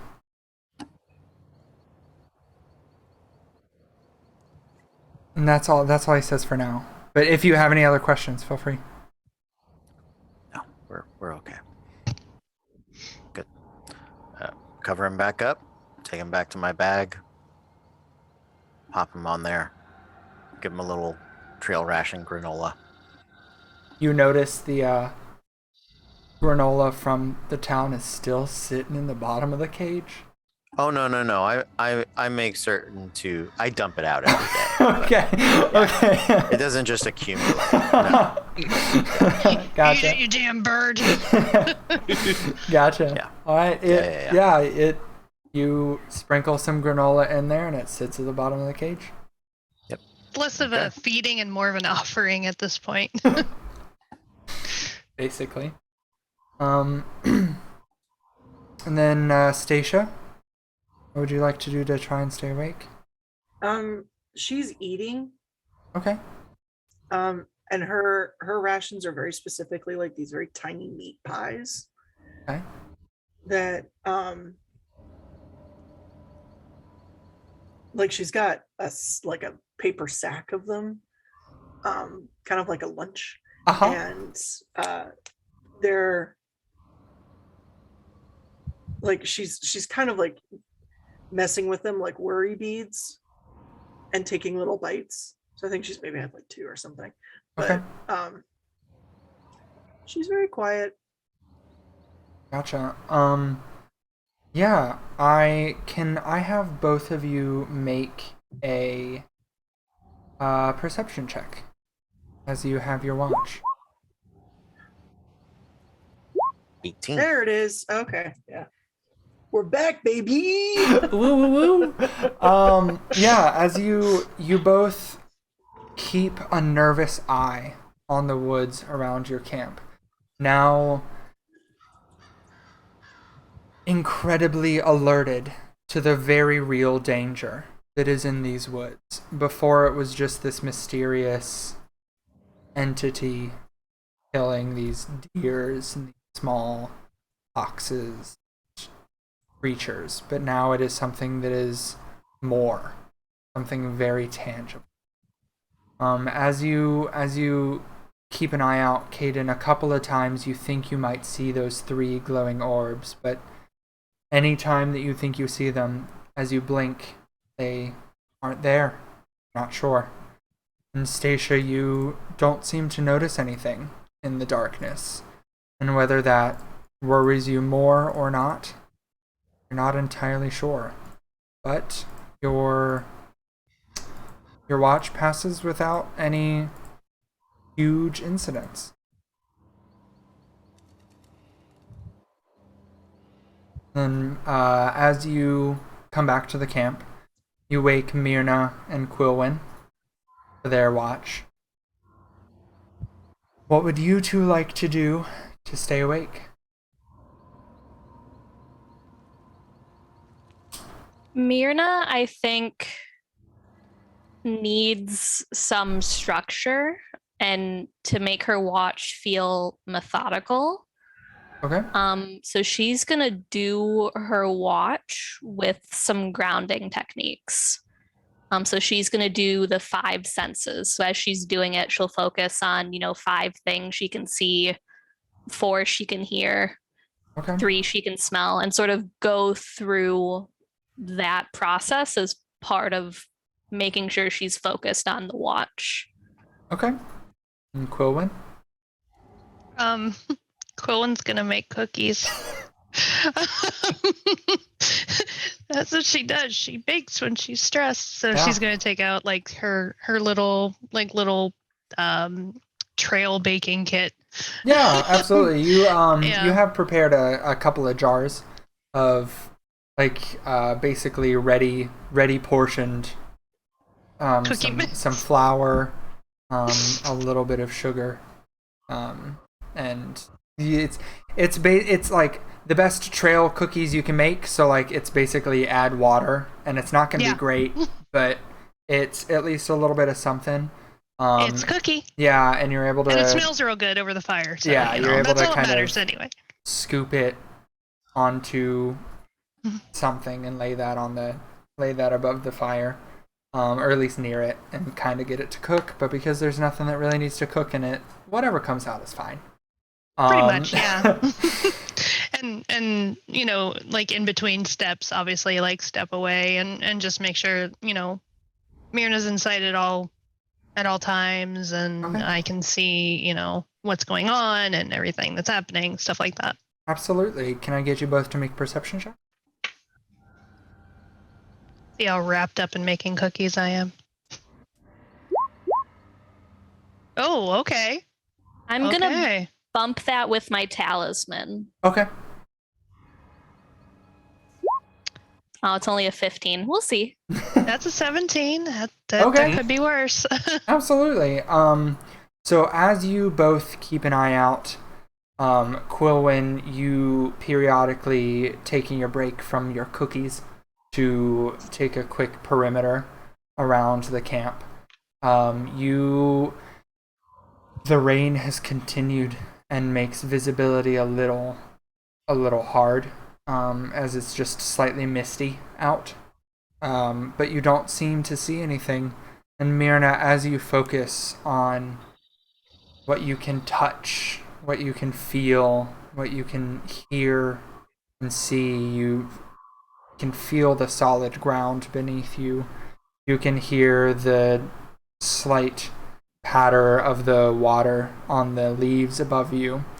And then you can see these 3 orbs in the woods. And as you realize that that is one of the things you can see, you think of what you can smell. And you smell slight rotting and slight metallic. And then as you recognize that, it seems to go away. And you shake it off and you begin again. What 5 things you can touch, 4 things you can. You go through that cycle through your watch, and nothing more seems to happen. And then, as your watch comes to a close, Quilwyn, you wrap up your trail cookies. And Myrna, you lay back down. And Sham, it is your watch. What would you like to do to stay up for these? Before go I ahead. go, Yes. before I go to sleep, Absolutely. I'm going to very gently put a cookie near the head of each one of everybody's bedrolls before I crawl into my own. You got it. And you do so for them to wake to a mysterious cookie gift. And as you wake up, Sham, what would you like to do to stay awake? He's gonna walk the perimeter, and as he does, he's just gonna touch every single tree and grow some moss, produce some more flowers, and just do his own sort of try and make whatever he can prettier for the morning to come, to make it seem more like a normal wood, like he's used to, and not whatever this place is. All right. How large of a perimeter are you doing around the camp? He's gonna stay at the edge of the campfire light, so he's right there at the perimeter. Okay, absolutely. Go ahead and make a perception check for me. Okay. We're gonna roll IRL. This would do it better.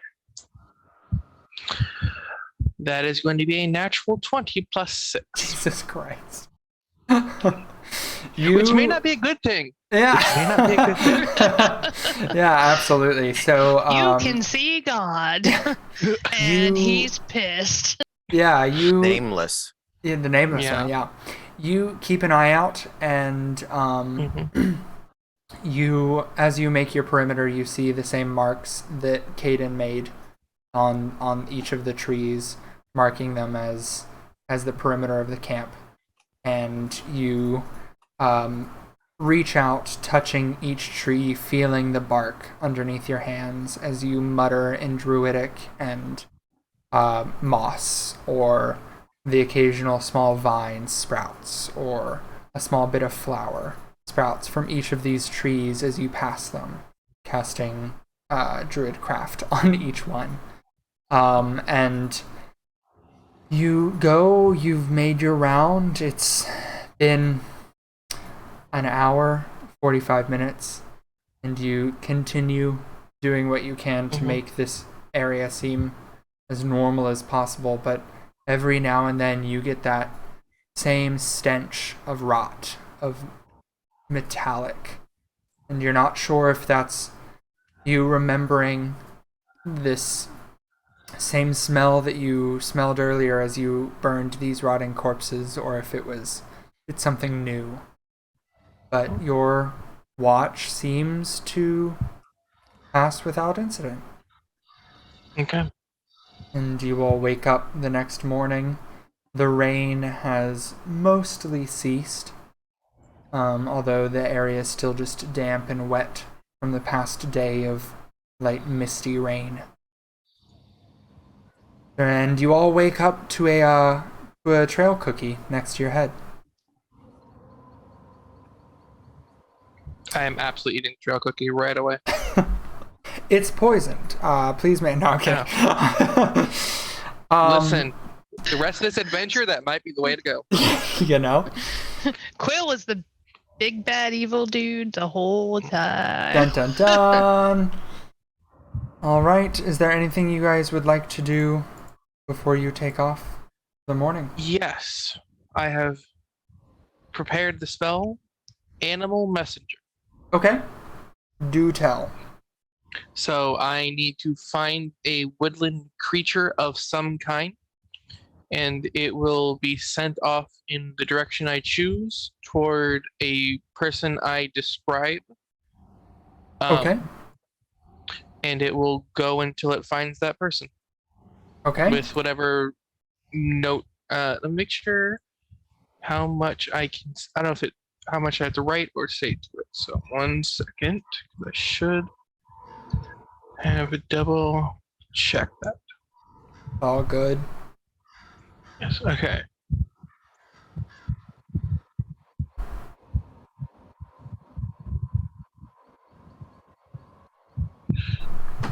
Oh, it says message up to 25 words. Okay. Absolutely. So, I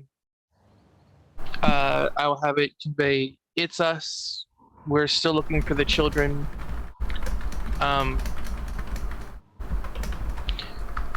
There are things killing, abominations, undead. If we don't come back in a week's time, leave us and don't come looking. Okay.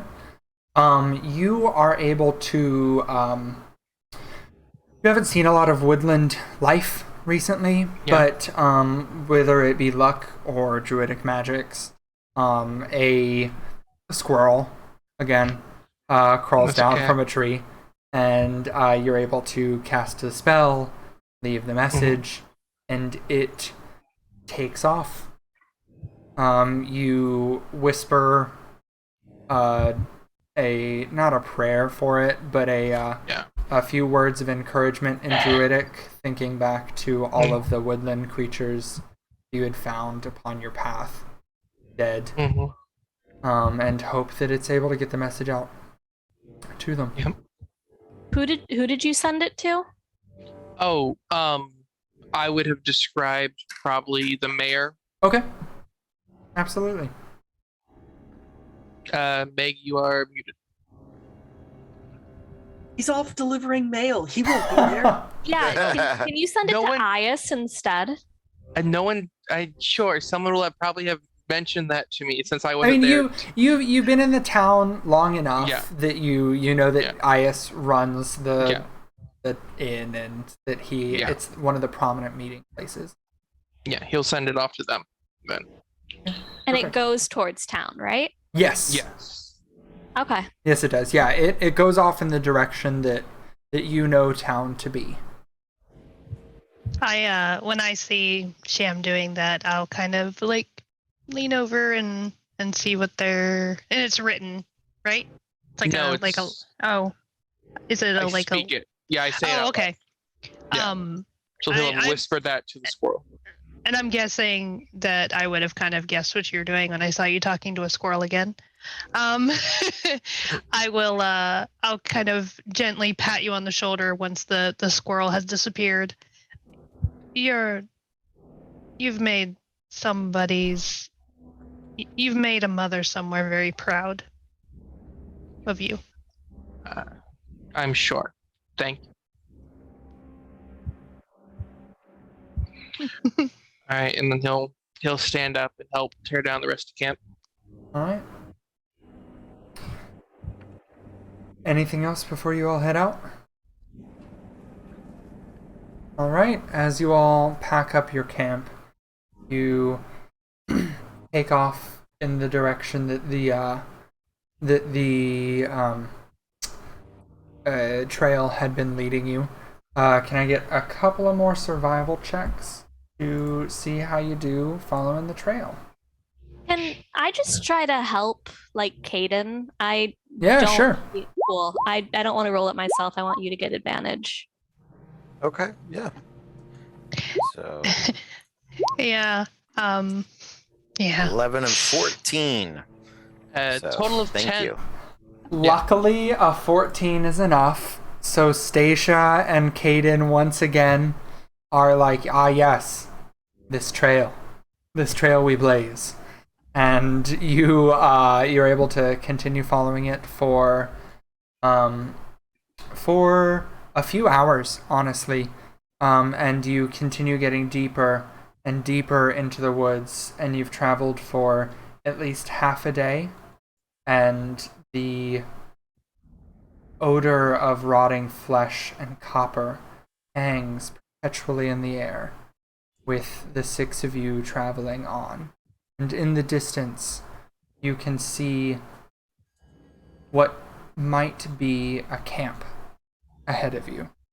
You can see a few figures, but the overcast weather from the past several days has unfortunately persisted. You're not able to get too much information, but you do see the camp up ahead. And with the promise of hopefully some allies up ahead that you can at least communicate with, I think that's where we're going to end the night. All right. So Nicely done, Matthew. Thank you Very well everybody for hanging out on the first delve into the spookiness that is the domain of the Nameless God. Be sure to head on over to the Discord to keep an eye out for everything, to get your signups in for PvP, and to be able to catch our other spooky game on Thursdays with Vampire the Masquerade, or our other D&D 5e game on Mondays for Disasters in Danger, and to just keep up on all of the news for us here at Rep RPG. But until next time, be cool and stay safe.